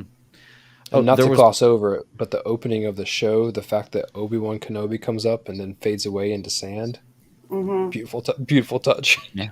Oh, yeah. And can we talk about when he's on that planet and he finally stands there, he does his Obi-Wan. I was like, there he is. Mm-hmm. Well, you got to see him do a little lightsaber flash too whenever he walked, but he was pulled his ID card out to get on the ship to leave. I was like, oh yeah. Tell me, how can you go in the middle of a flipping desert and you know exactly where you buried your box? I don't know. Don't know how. I guess when you have a lightsaber, you You never forget where you Yeah. put it. But the thing about it too, it was like his and Anakin's. That was like Mhm. because you see that box, you're like, it's both of them. It's both Mhm. of them. It's not one or the other. It's both of them. And And one there it was was. so much Original- cooler than the other. With the original bubble turn on part. Mhm. Yep. Actually, there is a scene when Obi-Wan was getting beat up by the bounty hunters in the drug area. Mhm. When Flea was standing right there in front of him, when the green bounty hunter like pulls his lightsaber out, it's actually broken. You can see the tip of it's broken, and then when you see Flea look at it, it's like it's perfectly fine again. Oh yeah. I had to rewind it. I'm like, was this stuff just broken? Did they just break? We're like, we're not Kenobi's going back to lightsaber? refilm that. Nobody will notice that. Yeah. Nobody will. Sorry. Speaking of that specific scene, though, when he escapes, he has the spice that the girl gave him. He throws it down on the ground. That's what makes them, his arms are being held back. Like, and they don't let him go. But then all of a sudden, he's like, "Ha ha!" and throws the Ninja spice. vanish. I was like, wait a second. That's exactly what I was thinking. Like, how did you do that? Like, how did you all of a sudden get your arm out, reach in your pocket, raise it up and show him, and then throw this out? I was like, wait a second. Okay, I'm cool with it. There are kids want to see a magic perfect. trick? It's not perfect. but it's a really, really fun show so far. We've Dude, talked this show about just is- about every scene I have written down here. I want to know y'all's reaction when you did see the end scene for the second episode. With Vader? Were you just sitting there like I thought it was I was cool. looking I all would've- over his face. Yeah, I would have rather seen like just suited up Vader. Like, cool, I've seen him in the back to tank or whatever he's in, like I just would rather see suited up Vader. Like that doesn't wanna intimidate say- me. Suited up Vader does. With And then there you go. the- That was Hayden Christensen's cameo right there, y'all. You just you saw better it. be quiet. You better be quiet. was one that, part. that was his cameo. It shows you how messed up he is when Boba Fett could have gotten fixed in his little back to bath thing that he has with all of the poisons and enzymes and stuff from the Sarlacc. But what Anakin went through and he still looks like that. I was more Unhealable. Yeah, I was more not touched. I was more taken aback by the Obi-Wan figuring out that Anakin's still alive part than I was seeing Anakin. But I think it was Still- just a combination of the two. yes, the transition from one to the other. Yeah, I think that was because you just see this because he's been going through like all this grief in essence for like the last 10 years, and then all in that one moment, it's like the whole 10 years, everything just comes to like a crashing halt. It's just like, Yep. what the hell?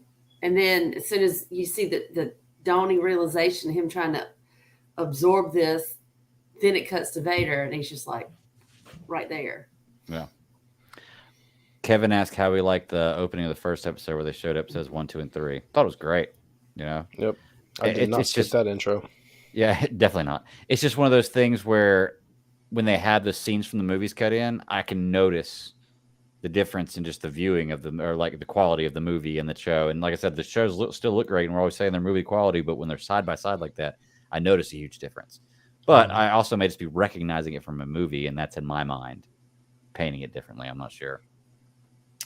Dang, what were we just talking about before that? The Anakin. Oh, yes. Question for y'all. When do we see Vader? Like, really, really see Vader? And how many times? Is it going to be like a 1 or 2 quick scene type thing? Or do you think we're going to get to see him fighting in this series? Well, I know They're there's going to fighting. be a fight scene, but do you think we're going to see a lot of Vader? Like, there's going to be a lot of dialogue with Vader? Or it's just going to be like you see him here once, and then you see him for the big fight scene? Yeah, I think they're going to sprinkle him in lightly, and clearly you're going to have to fight. But I don't think that you're going to get. It's not going to be like now that you see Vader's face. It's going to be like Vader, Obi-Wan, split, cut. You know, because I think that the more it's going to be a gradual run up to the fight, and that's how it's going to work. That's how you build the want for the fight. As a film director, so that's exactly what has to happen. If they show too much, it's gonna lose. Here's the thing: Rogue One with that end scene of him slashing people down, just that little bit took people. It changed people's view of that whole entire movie, Mm-hmm. and that So was Matt, a 30-second to a minute clip, right? Like I mm-hmm. don't know how long it was, but it was very short. If they keep slowly bringing him in to the point to where it's like now he knows that Obi-Wan exists, where he's at, he's starting to trying to find him. Reva's the one that's going to be doing the work here. She has to. I mean, like Mm-hmm. she's going to be the crux that either dies bringing her to or bringing him to Anakin or Vader, or she's going to be the like Anakin's going to kill her and be like, okay, I need to go fix this situation with Vader before anything else happens. Right. I just hope they don't go back to Tatooine. I hope that until the end, until the series is over, like maybe you can you end on Tatooine. I don't want them going back there because then it's going to be too unbelievable that Vader never knew he was there for the rest of the time, or Luke was there for the rest of the time. Yeah. No, I agree. So just don't even go back. You can do so much off planet, off world, and really show that he wasn't just a hermit. Like he chose to after he did all of that, because the one time that he tried to do something right, it almost ended his chances of, episode 4, 5, and 6. Right. So, well, and the thing is too, we don't know what the time span is of these 6 episodes. It could only be like a few days. Mm-hmm. Like this whole series could be like over the span of a few days. Like first episode, he's on Tatooine, he leaves there, he's gone for a few days, has the Vader issue, goes back. Don't really know, but because I don't suspect he'll be gone long. Yeah, very adamant about not leaving. Kind of a helicopter. I think this show is really going to do the number on, like, now that he knows that Anakin survives, once they fight, it's really going to show that he can't totally let go of being a Jedi, because if he does that, he's going to fall behind somehow. He's going to he's going to miss something.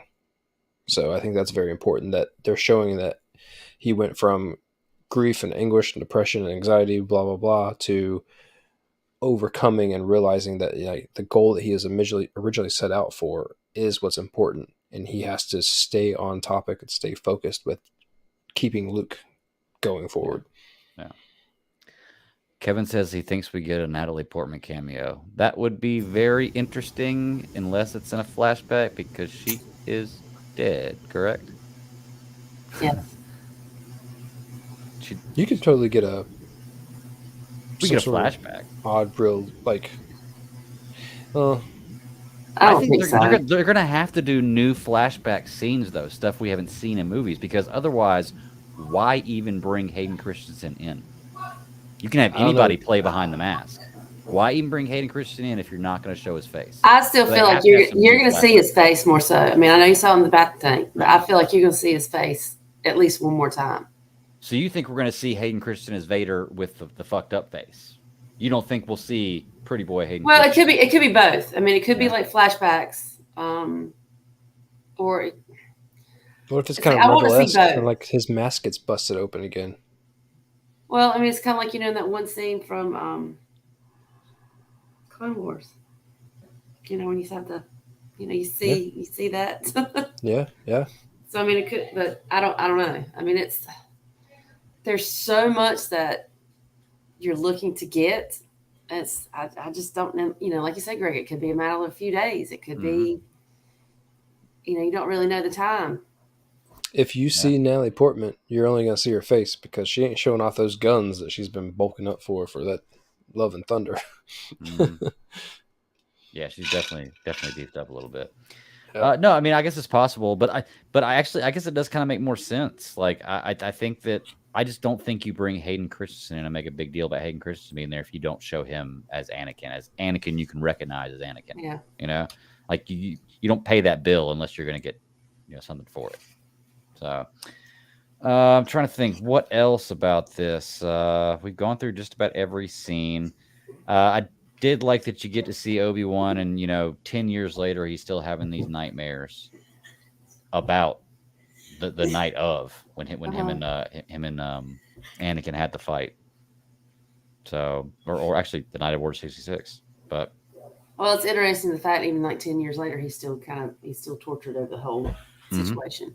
Yep. Having. Let's see. Damn it, Leia. I wrote that down because nobody can catch her.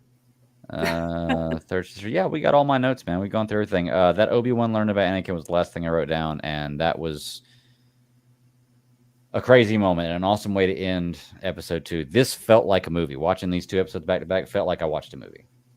I wish that they would release 2 episodes a week. I'm cool with it being done in 2 weeks if they would just release. I know it's gonna be tough. I mean, it's gonna be long. It definitely is. But is it releasing every Friday? I think. I'm not sure. I don't know why they would have released it today otherwise, unless it was just because of the celebration. But I would think it would come out every Friday. Because I'm used to either Wednesday or Thursday or something like that. Now it's like, damn it, we do Friday. It's gonna be every Wednesday. Every Wednesday? Okay. Yeah, they only did it for celebration. Yeah. I'm loving this. Just 2 episodes in, I'm already hooked on this show. I love Mandalorian, but I already like this show better. And it's just me personally, not talking trash about Mandalorian or anything else, just because I love this character so much and I love what the direction they're going with this. So if you haven't seen it yet, we just spoiled a bunch of stuff for you, definitely go check it out now because you're going to enjoy it. If you like Obi-Wan as a character. Well, a lot of, and there were many scenes or a lot of scenes that were in the trailer as well. So, I mean, there's only some key scenes because I'm not saying everything was in the trailer. Don't get me wrong, but there was a lot of stuff in there, so now once you kind of got that out of the way, I'm like, bring on the. I don't think everything from these episodes was in the trailer, but I think that everything from the trailer was in these episodes. Yeah, that's what I meant. You know what I mean? Like, I don't think that the trailer spoiled anything. No. Or everything we've seen so far in the trailers, Yeah. you can see in these 2 episodes. But you're right. The trailers don't spoil it. It's just that now everything we see going forward, I think, is going to be totally new. Mm-hmm. Nothing we've seen trailers or anything else so far, which I'm glad they did that. I didn't even watch anything past the first trailer. I watched the teaser and the first trailer, but I didn't watch anything else after that. I avoided it as much as possible. I'm not sure what I watched, to be honest with you. I know I watched a trailer a couple times, maybe in a couple different ones, but I've seen the first 2 episodes now, so I'm good. I can sleep good tonight. Obi-Wan. I can lay down next to Obi-Wan, watching Obi-Wan tonight. Again, it'll be fun. Try to actually watch this one. Was there anything else y'all want to talk about Obi-Wan? So we got 4 more episodes left. Yeah, that's pretty much it. And I don't think this one's getting another season. I think this is going to be just a complete story, little section of time. This is the story from there. You don't need anything else. And honestly, I don't need anything else from Obi-Wan. I don't need to after I get this little bit of closure right here, I don't need to find out anything else that he did watching Luke as Luke grew up. I can deal with how old was Luke? 20 whenever he met him? Yeah, 18, 20 or somewhere. Okay, so we're talking about 8 to 10 years. I don't need to know anything about that 8 to 10 years. Like, it's cool. Yep. Especially if I know, I'm pretty sure after this, nobody's going to be looking for him. Yeah, whatever. I am interested to see how he pulls off the okie doke for the end, and it's like, now you see me, now you don't, and disappears, and everyone thinks that he's gone. So, because it's funny when you start thinking about it, because you watched the last season of Clone Wars, right? Season 7, the newest one. So it's funny to think about how much of Anakin is still in Vader. How much you have, how much he's holding on to, with Ahsoka and going to the snow planet area where all of the stormtrooper or clone trooper helmets were, and how you sense that he still has that pull to his past. Mm-hmm. So it's going to be interesting to see, I guess, how he just loses all of his past with Obi-Wan gone and, Ahsoka essentially just being done for.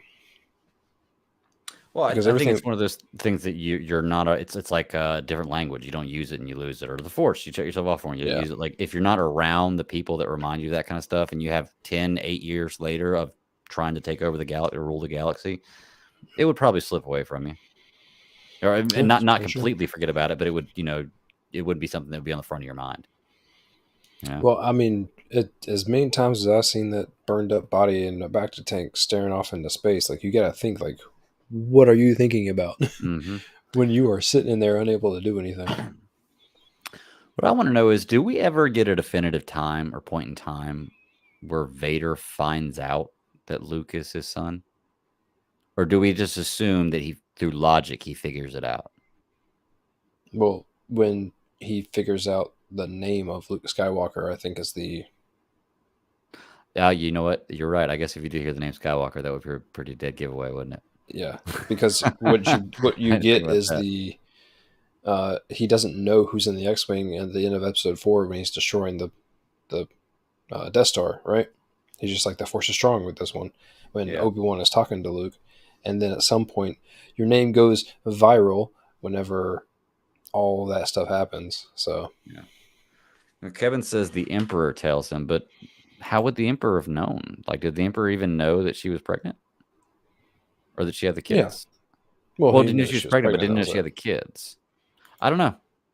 So, and Kevin also asked, do we get an Obi-Wan and Ahsoka scene? You know, I was wondering about that whenever I started watching this, but I think that based on what I've seen, I don't think we do. I think Obi-Wan has completely cut himself off from everybody, because otherwise, he knows Yoda is on Dagobah.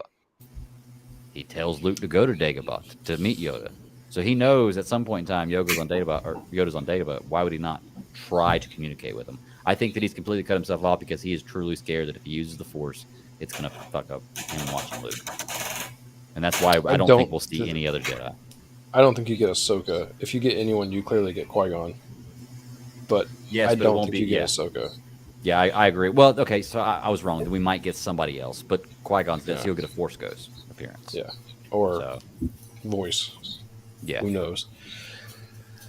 But no, I don't think it would be cool to see Ahsoka, because that was what I was thinking as I was starting this. I was like, okay, he's been there for 10 years, like, and he didn't even try to communicate with anybody. Like, he didn't try to get a hold of Ahsoka, didn't try to get a hold of Yoda, nobody else. And I thought about it, and then as we're watching this episode, like, that's just like his biggest thing. He's given up.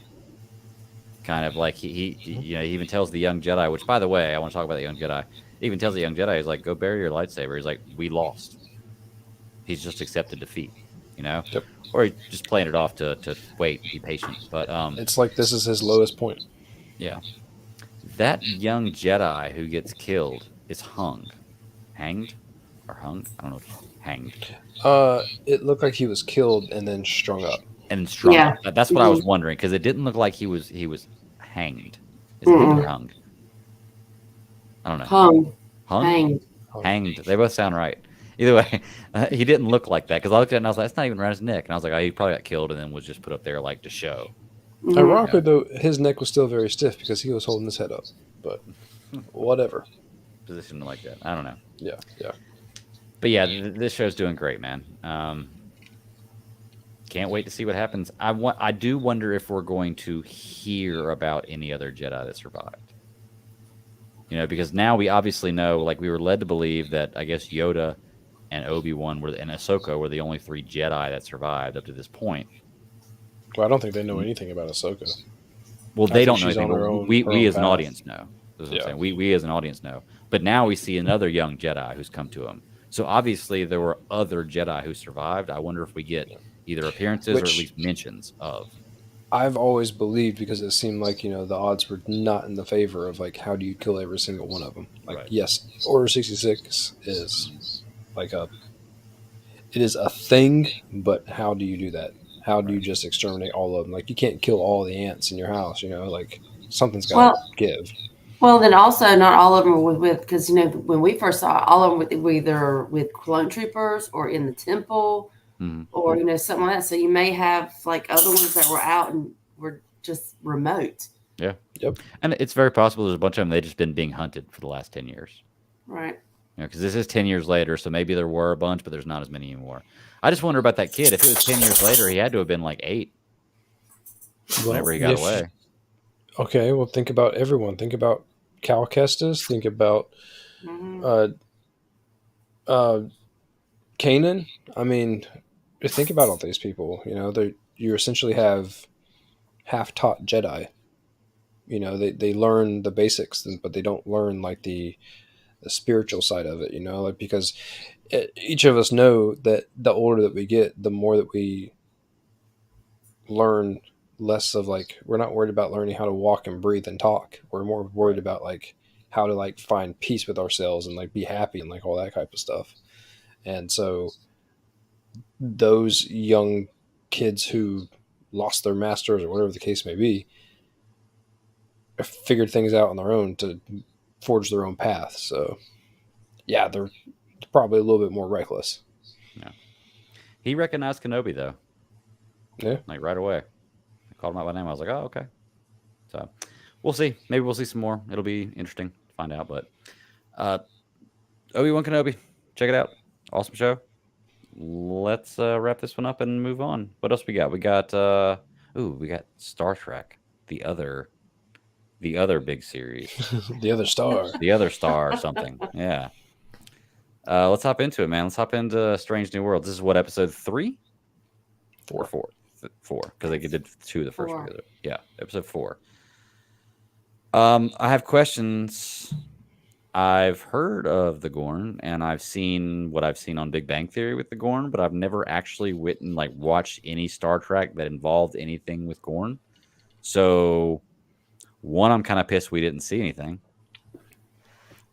But 2, I don't know, is that like a thing? Do we not ever see them? Is it like an unseen species, or they just hadn't revealed the Gorn in this series yet? I don't think they revealed it, because if I'm not mistaken, you saw them in the original series. They're the ones that like green kind of lizard looking things, if I'm not mistaken. They like that bounty hunter. What's his name on Star Wars? Bosk. Yes. Oh yeah, the Trandoshan. Mm-hmm. Because I'm trying to think if it's the one I'm thinking about. Yeah, because there was like that. I can't remember what episode is of the original series, but it was where Kirk is somewhere in the desert. We have like this rock formation that's like the real famous one, and that's where Kirk and Gorn, the Gorn species, that's where they're fighting. So I'm thinking there's, but you don't really know that much about, especially from the original series, when you see species, because everything's very rigid. Yeah. They hadn't really gotten the special effects down and that kind of thing. So it might just be where, and considering the fact that Strange New Worlds takes place, in this time or in this time period, I think it was kind of cool that if you knew of the Gorn from the original series,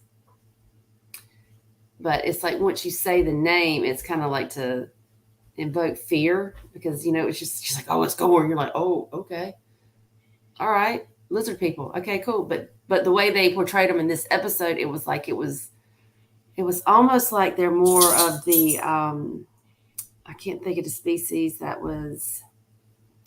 It was an Enterprise, and they were hunters, along that line. So that's kind of more what it sounded like. Okay. I'll have to look and see exactly what the species is, but it's I can see them right now, but it's like they hunt for sport, that kind of thing. So I think it was just taking a species that you've kind of heard before, but you're kind of, I don't want to say reinventing it, but you're just kind of giving it's just a nameless. It's like a nameless foe. If that makes any sense. It's almost a way for them to throw something in there that you would recognize without having to actually throw something in there you would recognize, right? Yeah, exactly. Exactly. Be scared of this thing, but we're not going to show you what this thing is, because the more that it's elusive, the more scared you are of it.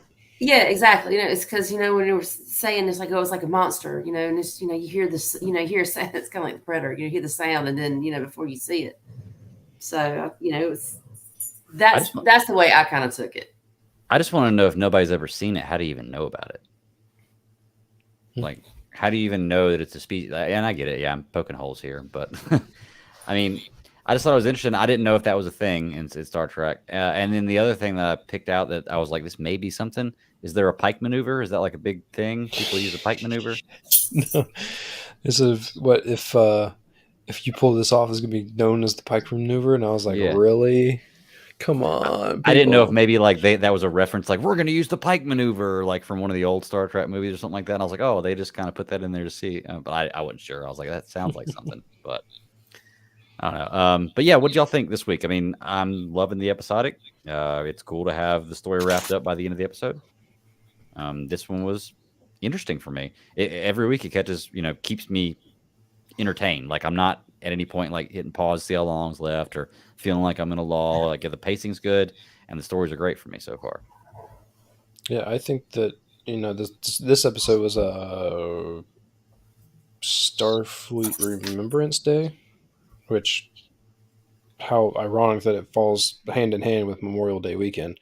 Um, but they used this episode like they used last episode. They had a thing, an event, and clearly like with Lon or is it Yeah, Lon, I believe is how you say her name.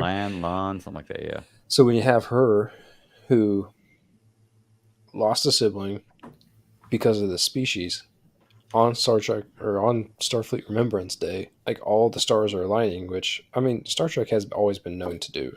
Make the stars align to tell the story for that episode, for whatever it's going to be to get you on to the next thing.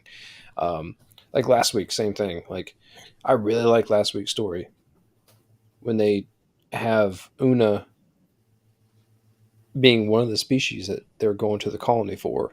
This week it's Lon trying to, come to terms with a species that, is essentially probably one of the things that scares her the most. It's everything was just so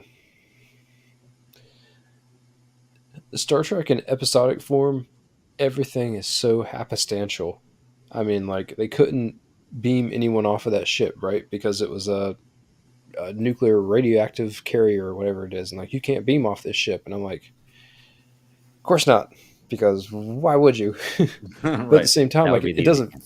it doesn't feel like so on the nose. Like it doesn't feel like it has to be a plot point. It's more along the lines of like, well, we're on this ship, and then you start to realize that it's all tactical.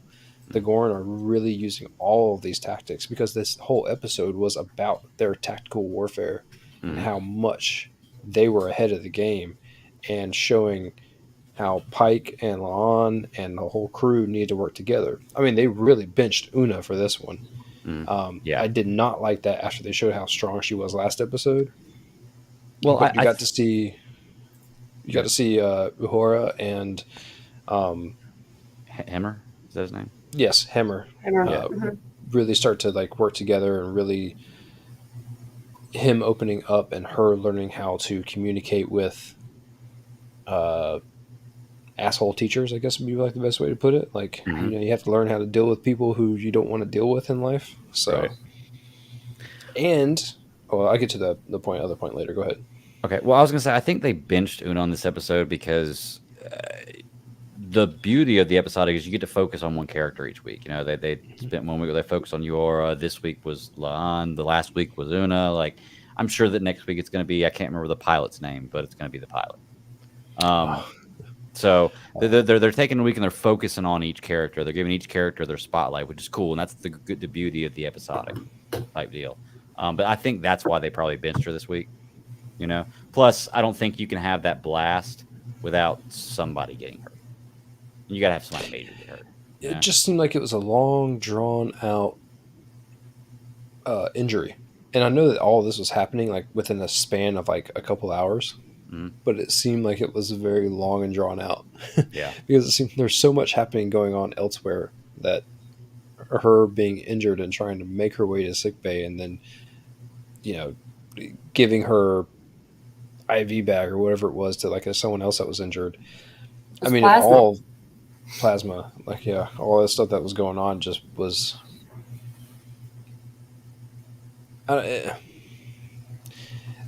you had some weird things, but then you had the scene with Spock when they did the mind Mind meld, meld. Yeah. and they brought Discovery back into the fold. I mean, like it was. I loved it. How so? I haven't watched Discovery, but somebody else who's listening may have. How'd they bring it back in the fold? The events of Discovery are classified. That's Mhm. why Pike can't talk about what happened. That's why, even though he knows his death, he's not allowed to discuss it or even to like bring up any of that situation. That's why the General Order 1 turned into the Prime Directive. All of the things that happened with Discovery are all setting up for what's happening here in this universe, which is still the same universe, but just with like a different take on it. Uh, when Spock did the mind meld with La'an, he was going after answers in her head to try to help her understand like what's going on with, yeah, to help her understand like what's going on with her emotions. And so finding her brother, realizing that her brother was teaching her how to communicate with the Gorn, that they used lights, ironically. And what also happened was she was able to see his memories, And that's the connection with the Discovery. and that connection was Okay. Michael Burnham, and who is his sister, and she died in the events of Discovery. But all that's classified because, as far as we've ever known, Spock has always been by himself, and he had a sister. But this is how they tell you that he never had a sister. So it's funny finding someone else to get into his head to realize what's going on, to realize that, wait a second, you've got your own baggage and that shit's deep. Like you're packed for like a 4-week vacay. I mean, like it's amazing. You want to talk about it? That's why I always like with the mind melds, because even though the Vulcans try to, because remember Spock still has human, so he doesn't have that 100% Vulcan. Mm-hmm. I guess that mind lock. Yeah. So he doesn't compartmentalize everything. So it's that's what's always interesting when they have mind melds, because there's that one slim percentage of somebody's going to find out what you got going on, your secrets too. Yep. So yeah, and doors open from both sides. Mm-hmm. That's right. What'd y'all think about the technique they used to drop that torpedo on that ship? I thought that was awesome. I was like, it is really cool. You're right. Everything is super contrived to work out perfectly for this, like every show. But it's cool. But it's logical. It's logical. Yeah, it's cool the way, like, oh, they just happen to be able to do this. And like everything they do is like MacGyvering something together. And I'm like, okay. But that's Star Trek. Yeah. It's just so weird that they always have some kind of way to MacGyver it together. I'm like, okay, well, it works. I can't deny that science, or I can't say it's wrong. Figure out which way gravity's pulling. Figure out what direction's down, and then once we're above them, like we're gonna drop shit on them. Drop it. Yep. How and you turn a compass into a radar too. Yep. Yep. Yeah. And it was cool that they show how ruthless the Gorn are. That they completely sacrificed one of their ships just to find where they were. I was like, okay, cool. Yeah. Shoot, they even had one of them shoot the other one up just because they thought they were overtaken by humans. And I was humans like, okay, are on board. Humans are on board. These guys are ruthless for sure. And another thing I'm really liking about the season, I'm loving Pike. Pike is like one of those captains. It's like it's like I was trying to feel like how I could describe him to somebody that really didn't know. I'm like, I could see a little bit of like, how Kirk could look up to him. But he doesn't quite have like the off the cuff emotion that Kirk does. He's got more leadership. Yes, and he's I don't. It's like you're in tune without being like overly emotional. Yeah, if that makes any sense. Definitely. Yep. Yeah, I mean it's. I don't know. I'm like, dude, you're just like the epitome of like just like cool, calm, and collected. I don't care what's going on. Just like he looks. You're dealing with this one problem, and then Ortega's. The helmsman, she comes up, he's like one problem at a time. We'll get to that one in a minute. So I did like how they kept on showing her try to freak out, and then he kept pushing on to like, hey, get the people in line. Like, if you want to be like a first officer, or like this is your role now, get them in line. He didn't say anything to her. Like after a while, he just looked at La'an and was like, handle this. You want to fix that? You want to fix that right now? And which is what a good leader does. Yeah, yes. I was gonna say I have limited knowledge of Kirk, mainly from just the movies, which I watched. I watched the third one the other day, just it just started playing, and I was like, well, okay, I'll watch it. So I can't remember what the name of the third one is. But anyway, that's the only thing I know from of Kirk, really, because I don't watch a lot of Star Trek. What I can tell with Pike here, he delegates a lot better. Yeah. Like he delegates a whole lot better. Like you were just saying, exactly. It's like you're the first officer. Like because I wondered about that. Like she kind of made that comment, or like just said she didn't want to do it, and he just turned and looked, and I was like, why would you not tell her? And I was like, oh, okay, he's delegating for her. Hey, you're in control. Rein them in. A good leader empowers their people, and Mhm. that's exactly what you're supposed to do. Mhm. So, the best part of this whole episode to me was the doctor. I heard it's like giving birth out of your mouth. Who says that? Right. She's like, I do. I was like, Yeah. that's fantastic. Well, that's Nurse Chapel. She's like Yep. So that's another like original series character. It's like Mhm. totally different because I think that was Mikhail Jarrett's. I think that was her character, which that was Roddenberry's wife. Yep. Okay. Let's see. The last thing I have in my notes here that I wanted to bring up was, I mean, come on, these guys are super advanced in technology. You don't put flashlights on your shoulders. That I doesn't work. know.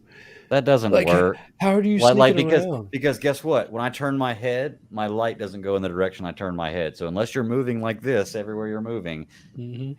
lights on your shoulders not a good idea. Always on your head, always on the head, or at the end of the gun. Either way, you don't use lights like that whenever you're trying to go and see what happens, especially when Right. you're entering a blood-filled room. And when you enter a blood-filled room and you realize that people have been dragged to this and there's a big pool of blood, everybody shouldn't congregate and just stand in the middle of it. They're just all standing in the middle of that pool of blood, like, oh look, they drug him to the middle here. And I'm like, yeah, get out of the pool of blood. This is a total sidebar. But like last week's thing with the whole, like, I completely get how like the memory buffer works for transports, right? I can buy into that science all day long. I know that we're not there yet, but it makes logical sense. However, if you're being transported and you got someone else's DNA on your boots, how does that work out? If you're bringing foreign DNA into the memory buffer thing, what's going to come back out on the other side? That's a good It point. filters that's why you have filters. Filters everything. But how does out it know what to filter? because it has a record of your DNA. Oh, so what? It's basically like trying to give you a clean slate each time. So if I go into this thing and I got like the flu, right? Does it take the flu out of me? Can I just transport from place to place and get the flu removed? Because we need that right now. Because don't you remember saying from the last episode, because of the medical transporter didn't have the biofilter? That's the biofilter. Because it filters out all the stuff you don't want. Good callback. You're absolutely right. Okay, so But my what's question with that is, what if I want stuff? yeah, that gets through the filter. Well, my question is then, if he has his daughter stored in there and he can basically regenerate her at any time whenever they figure out the cure for the disease, why wouldn't you just store everybody's DNA in that thing? That way, if you get killed, they'll just regenerate you.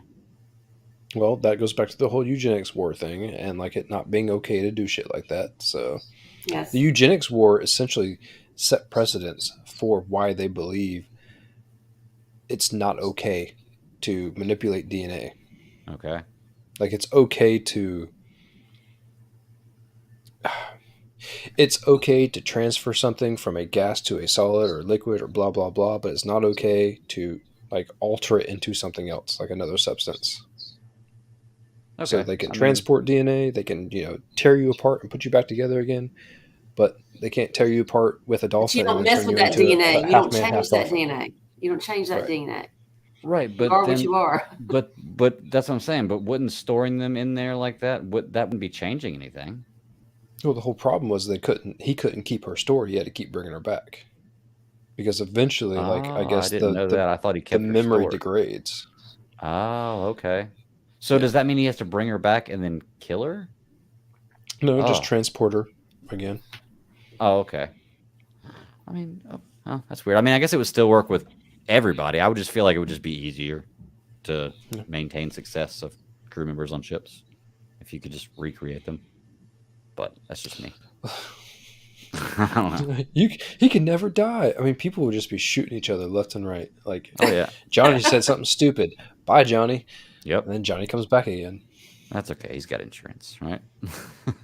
What if like each time you came back, they like your DNA was degraded more and more and more until eventually you know like an arm sticking out of your head or some shit like that. You're just like Meatball or Meatwad. Yeah, yeah. Yeah. Or it's like the Vorta from Enterprise, where you kept you kept killing one, but then you'd have a clone of another one that come back and take its place. Yep. I actually, speaking of like other Star Trek stuff, when they said that they lost the lower decks, I'm sitting there thinking like, all those people died, all those poor people. They're so funny on their show. I watched a movie with Fortunately, it him. wasn't Cerritos, so. What movie did I watch with him in it the other day? With Where who? he was Jack Quaid. Where he was the bad guy. Oh God, gosh. what was the movie? Oh, it was the new Scream movie. That's what I watched the other day that he was in. Oh. Spoiler, pretty sorry, sure I I've only spoiled watched that if the you first hadn't seen it. But I haven't watched any of them either. But Ashley likes them, and she was like, "I haven't seen the new one yet," and I was like, "I haven't seen any of them, but I'll watch." That's like we're talking about trailers, and you were talking about like the Mission Impossible trailer. Like I watched it, but I'm like, I'm pretty sure I haven't seen like past the third Mission Impossible. Yeah, I've never been a big Tom Cruise guy, to be truly honest with you. Yeah. So like, the Mission Impossible movies, like I honestly think my favorite movie, Tom Cruise, may be Minority Report. To be The truly Minority honest. Report is that was a good. great movie, you know. Mhm. But Vanilla Sky, like all those weird ones that he did. Like I was a fan of those, but I don't think I ever when saw he- Vanilla Sky. tripping, Yeah. man. Don't do anything mind altering and try to watch it. Tripping. Right. Make you question a bunch about things, but Right. yeah, Yeah. I don't know. Star Trek's good. Like I'm liking it. Like I said, I really liked last week's episode. There's just so much was happening on it, and I thought that they did a really good job tying it all together. This week, Mhm. I like last week's better, but this week was still good too. I will say, I find it interesting. The Enterprise must spend as much time in the shop as it does exploring, Oh, it does. because it gets destroyed every episode, like It does. destroyed. And this thing can take a fucking beating. Yeah. Mm-hmm. Like I would be more scared to be in space and have my ship being wrecked, like that. But I don't know. But this is also a time where they've traveled through space. So I guess for them, traveling through space is like driving cars for us. It's not. Well, then, going up to like, black holes and all these anomalies and all that kind of shit, and dwarf giants and gas giants and all this, just like, okay, we're just going to slingshot around it. So that's not the first time I've seen that one. But What's it's funny- a real positive spin on technology. I mean, like Mhm. they're like I watch other shows and they're like, our ship is being held together by loose nuts and bolts, and like we could die at any moment. But Star Trek's always like the optimistic, like our technology rocks. We have the best people. It's like Enterprise, she can take it. She can take Yep. it. Pike definitely had a little Coach Bombay in him, Gordon Bombay in him with ice in this episode, where he was sitting there like, "It's okay, it'll hold," and I was like, Yeah. "Oh yeah," Gordon said that too, and it did. Enterprise is a porn star, man. Bitch can take a pounding. Yeah, I was definitely kidding. I was thinking about that though. I was like, man, this ship is always going in for repairs. And where do they go for repairs? Space stop. Yeah. Because they're not that far out. They're not as far out as you think they are. Okay. Now they're All right. always on 5 or 10 year Discovery channels things, but whatever. Like Yeah, 5-year it doesn't mission take to them long explore to come space. back. Yeah, and plus and also you probably have stations throughout the wherever, so you can actually go in for repairs and that kind of thing. So it's I would not like you imagine. necessarily have to go back to Earth, to like actual space dock or anything like that. Deep space stations. There you go. Mhm. There you go. Well, that's all the notes I had for that episode. You got anything else you want to say about that? Not really. It was I episode just- 4 of 10. figured it. 4 of Yeah, 10, so they're we're good. almost halfway. I'm willing to bet the next episode they're going to start to bring something back in about Pike and his death. They haven't mentioned it in 3 episodes now. No, it's wait. Which one was it where they showed him in the chair thing again. Like he saw it again. Was that That last was the episode or first the one before? episode. That It was the only first one? episode they showed that, Oh. and in the second episode he talked to Una about it. But then since then they haven't mentioned anything about it. Oh, Because it's the third this one was dude. about. This dude. I Yeah. told you that's what's going to happen. It's going to space out because Mhm. it's not going to be every episode, but it's going to be peppered in. I just wonder how it's going to play in. Like, are they going to change it, or is it going to happen? What's the timeline? I've been meaning to write down the star dates for these because they say at the beginning of every episode, but I just after the second one I just forgot to. But I can always look it up. I think it's going to be a challenge for him to realize that he's not invincible Mhm. and that he has to stay alive or else he screws up the timeline or he screws up whatever is supposed to happen. So I think rather than realizing that you're bulletproof, you realize that you're precious cargo. Mhm. So we'll see. Yeah. I don't know. We'll find out. But all right. Well, was there anything else y'all want to discuss? I know the Thor trailer was out. I watched it once. I don't need to see any more of this movie. No, I'm already. I'm gonna go see the movie. I'm falling off Marvel a little bit, but I'm still gonna go see the movie. I mean, it's exciting. I want to know how come you can have Thor has now been had a shirtless scene in every movie except for Endgame and Infinity War, I think, and that's not sexualizing a character. You know, but if you put a female in a sexy outfit, it'd be sexualizing the character. I just don't get it. Double standards. I don't know. I have loved all of the death by snoo memes. Or Death by Snoo memes. I don't know. what is it on Futurama? Where the Amazonian style women kill the men, but they kill them by like banging them to death. Oh yeah. Death by whatever, and it's like all the Marvel men like trying to die by either oh God, what is Tessa Thompson's character's name? The Valkyrie. Yeah, either her or Mighty Thor. Yeah. Yeah. I don't know. It's And I don't really care. Like I said, it doesn't really bother me because I mean, when I think of superheroes, I think of supreme bodies for males and females. They're Yeah. superheroes. You know, that's kind of the point.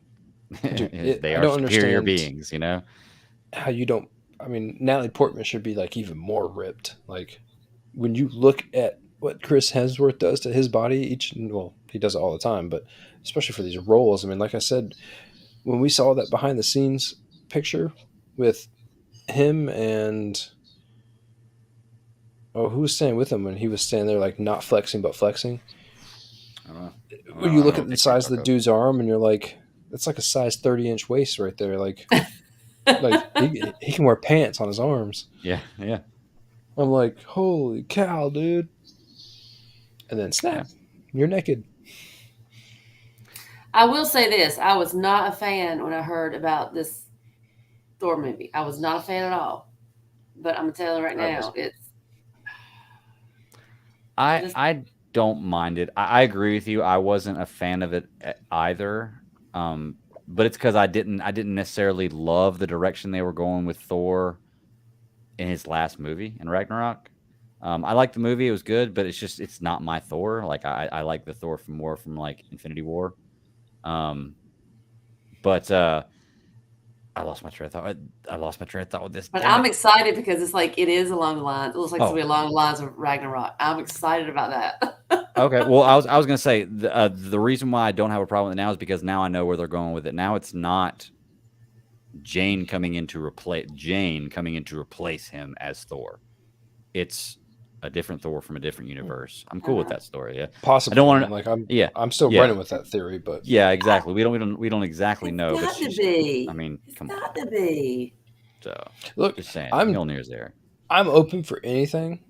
I have been looking forward to this movie. Like this has been my most anticipated movie of this year, and like now that we know we're getting the Daredevil show back, I don't know what else to like that has been like really big for me to just like hear and be like yes. But when I heard about Thor: Love and Thunder, and especially when you saw Natalie Portman come out there holding Mjolnir, I'm like, I want to see that. Like, maybe it's because he's one of the big three, one of the original six, but I am totally down for all about seeing it. Uh-oh, Nathan's in here. Comes in just in time for this one right here. He says it's the Jane from the other timeline, from the main timeline. Because in the trailer they talk about the last time they saw each other. That's true. That part I do like, but Yeah. I mean, it could be misdirection. But yes, I totally picked See, up on that, and that's when I started to go back the other direction. this is just my thing. Is I'm okay with them writing a character out and replacing it in the right way, but I just hope it's not replacement for the sake of, because that just doesn't work, you know. So like, are they going to kill Thor off here, and she's going to be the new? I don't know. Like I said, we got to find out, because she's got Mjolnir. I watched that thing get destroyed. So explain that one to me. We'll see. Yep. Because that scene where he's talking about the last time we saw each other, you're right. It may not be her. He could just be explaining maybe why he feels this way about, or why he reacted this way. I don't know. What to wait and see the movie. I will be a whole lot better with it if it's a Jane from another universe, rather than them making Jane Foster from this universe the new Thor. I know that's really nitpicky. It really, really is. Well, but it just makes more sense in my mind. You know? The thing about this trailer that I was more not worried about, that I picked up probably the most on, was the seeing Gore. And I gotta tell you, like, I really struggle separating Christian Bale's face from just about anything anymore. Mhm. And seeing his face, I get that. There's just certain scenes where, like, I've seen him, like in Batman Begins, where like he holds his face a certain way, and like I see it again with this, and then you see the too much of his face. Like, I don't know if I want more makeup or what the case may be, but I'll wait until I see it on the big screen before like I crush it with hate. But I don't know. I also know that, you know, there were scenes shot in, what was the show we just finished? Moon Marvel Knight. show? Oh yeah. There were scenes shot with Gore and Kang that never made it to the cuts, but they actually filmed them. So I would have loved to have seen that, but I don't think they would have included it if they weren't happy with like what they were trying to do, if they weren't complete on the way that Gore looked. Right. Because, you know, everyone still points out the fact that, you know, seeing Thanos at the end of one of the Marvel movies, then it was a totally different Thanos whenever we got Thanos in movies. Like, for some reason, like, that's like a major problem. Like, I don't care. I mean, they made it look better. Why not make it look better? I'm fine with that. I agree. It looked different, but at the same time, you're talking about a 7-second scene in one movie. No, like it wasn't. And like we were just talking about Luke and Ahsoka on the Star Wars front. So, and I don't care what you say. The first time you saw that Thanos reveal in the theaters, you were like, so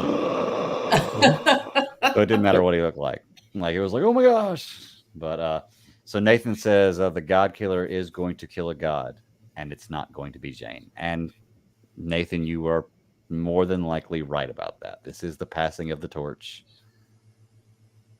Okay. He has an open-ended contract.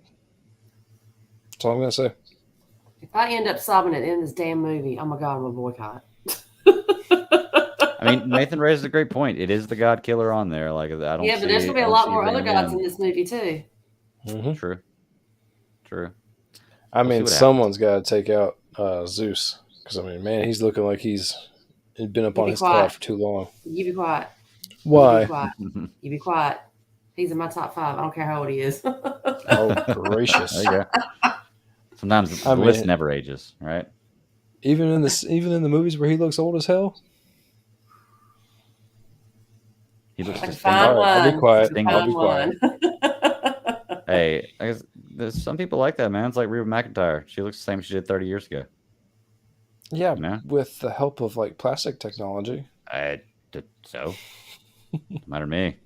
Like, don't matter to me. Nathan says Thor's out. He's calling it now. I probably agree with you, Nathan. I think me and Nathan are the same mindset about the direction this is going. I mean, he called it the MCU, and that's exactly what it's looking like, and that's cool. That's the direction they're going. I'm fine with that. I guess they're not basing it on comic book sales, but that's fine. So it's cool. Don't put characters out there that people like to read. It's all right. Sorry, my bad. A little rant there, but just yeah. shoveling the shade away. Yeah. But yeah, I mean, it is what it is, and like I said, we're still going to get X-Men. We're still going to get Fantastic Four in the future. Don't know what all they're going to do with that, but Well, we'll see. last week, I was listening. Like you were complaining because you were saying that they're coming out with things like She-Hulk and like all this other stuff when they own these other properties.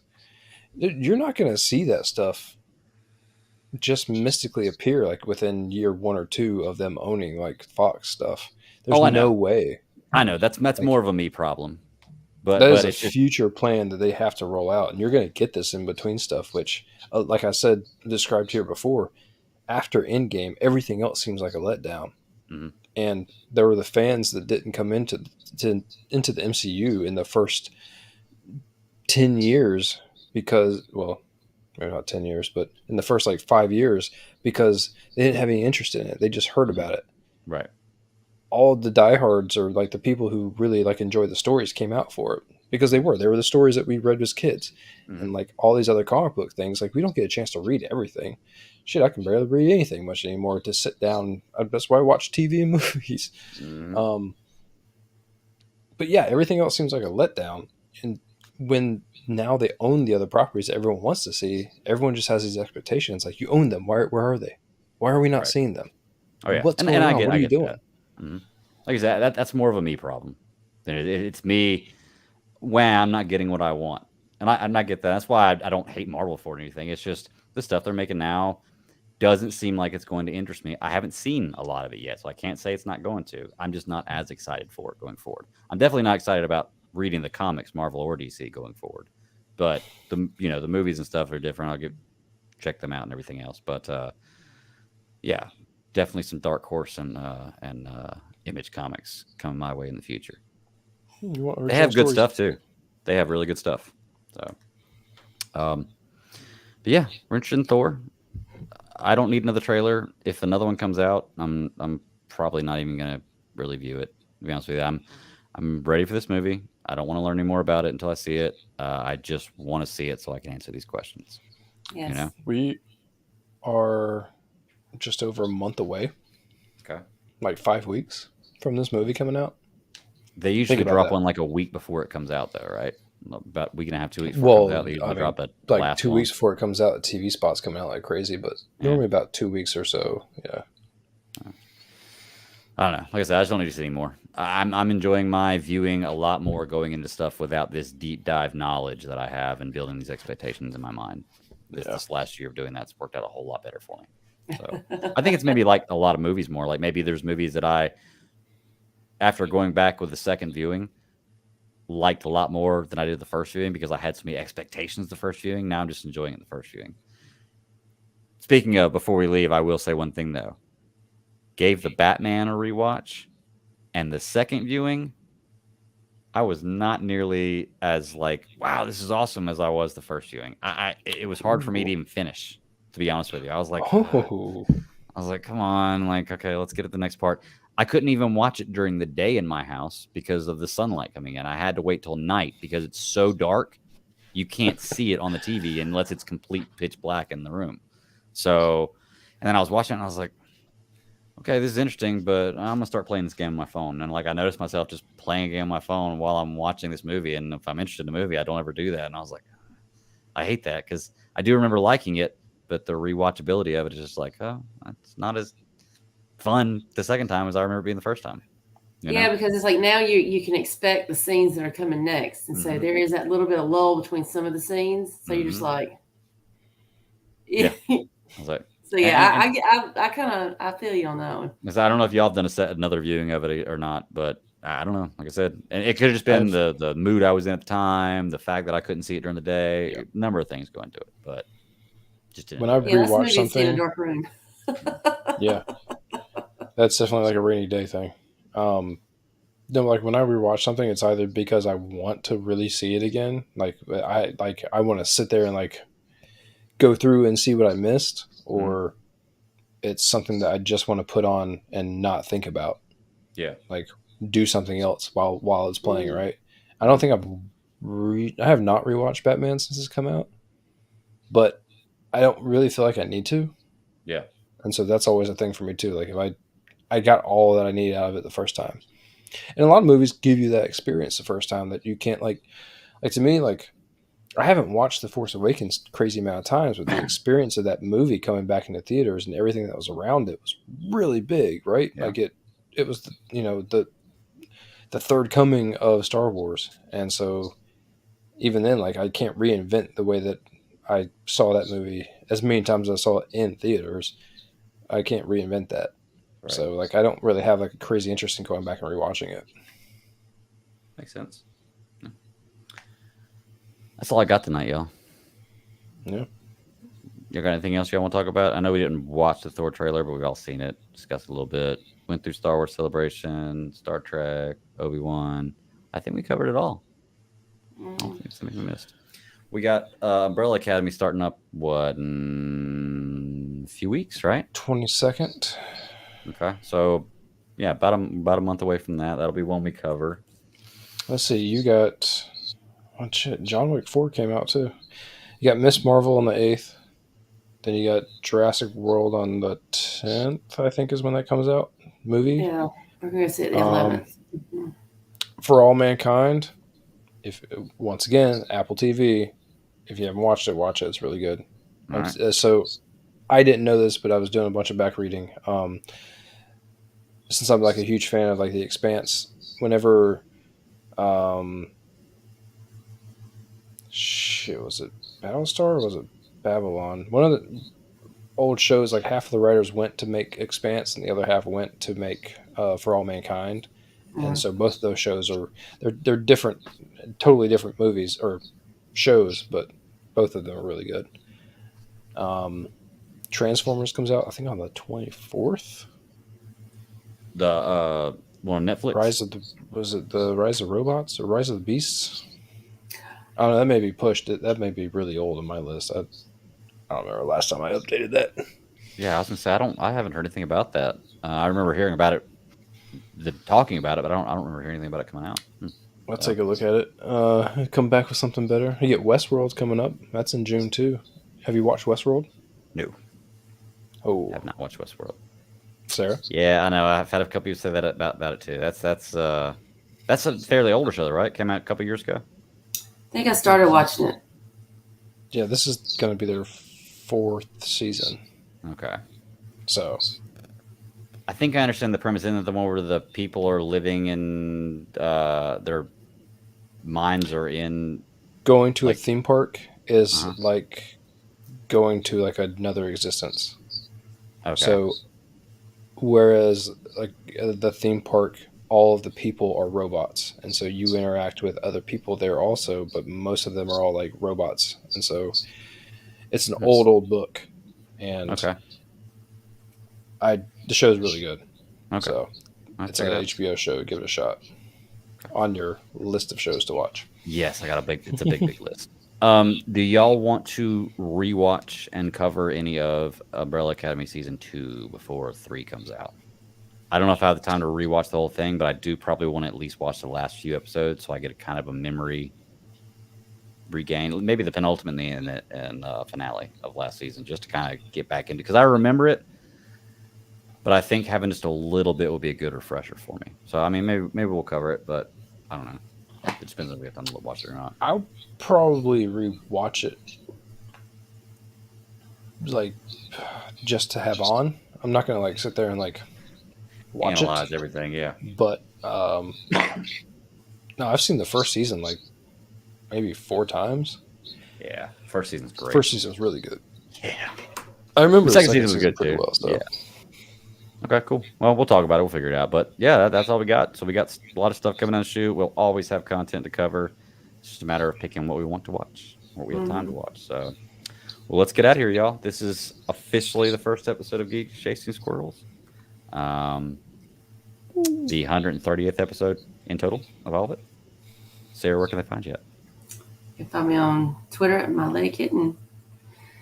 Bounce around, here and there.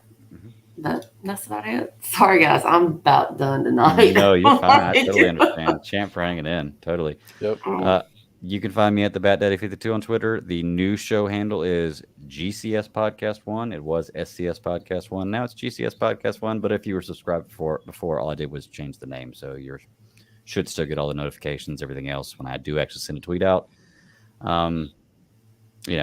Give us a like, give us a review, share with a friend, all that good stuff. If you want to come on the show, or hit me up, talk about coming on the show. I think we have a guest coming on next week, a creator, talk about his work next week.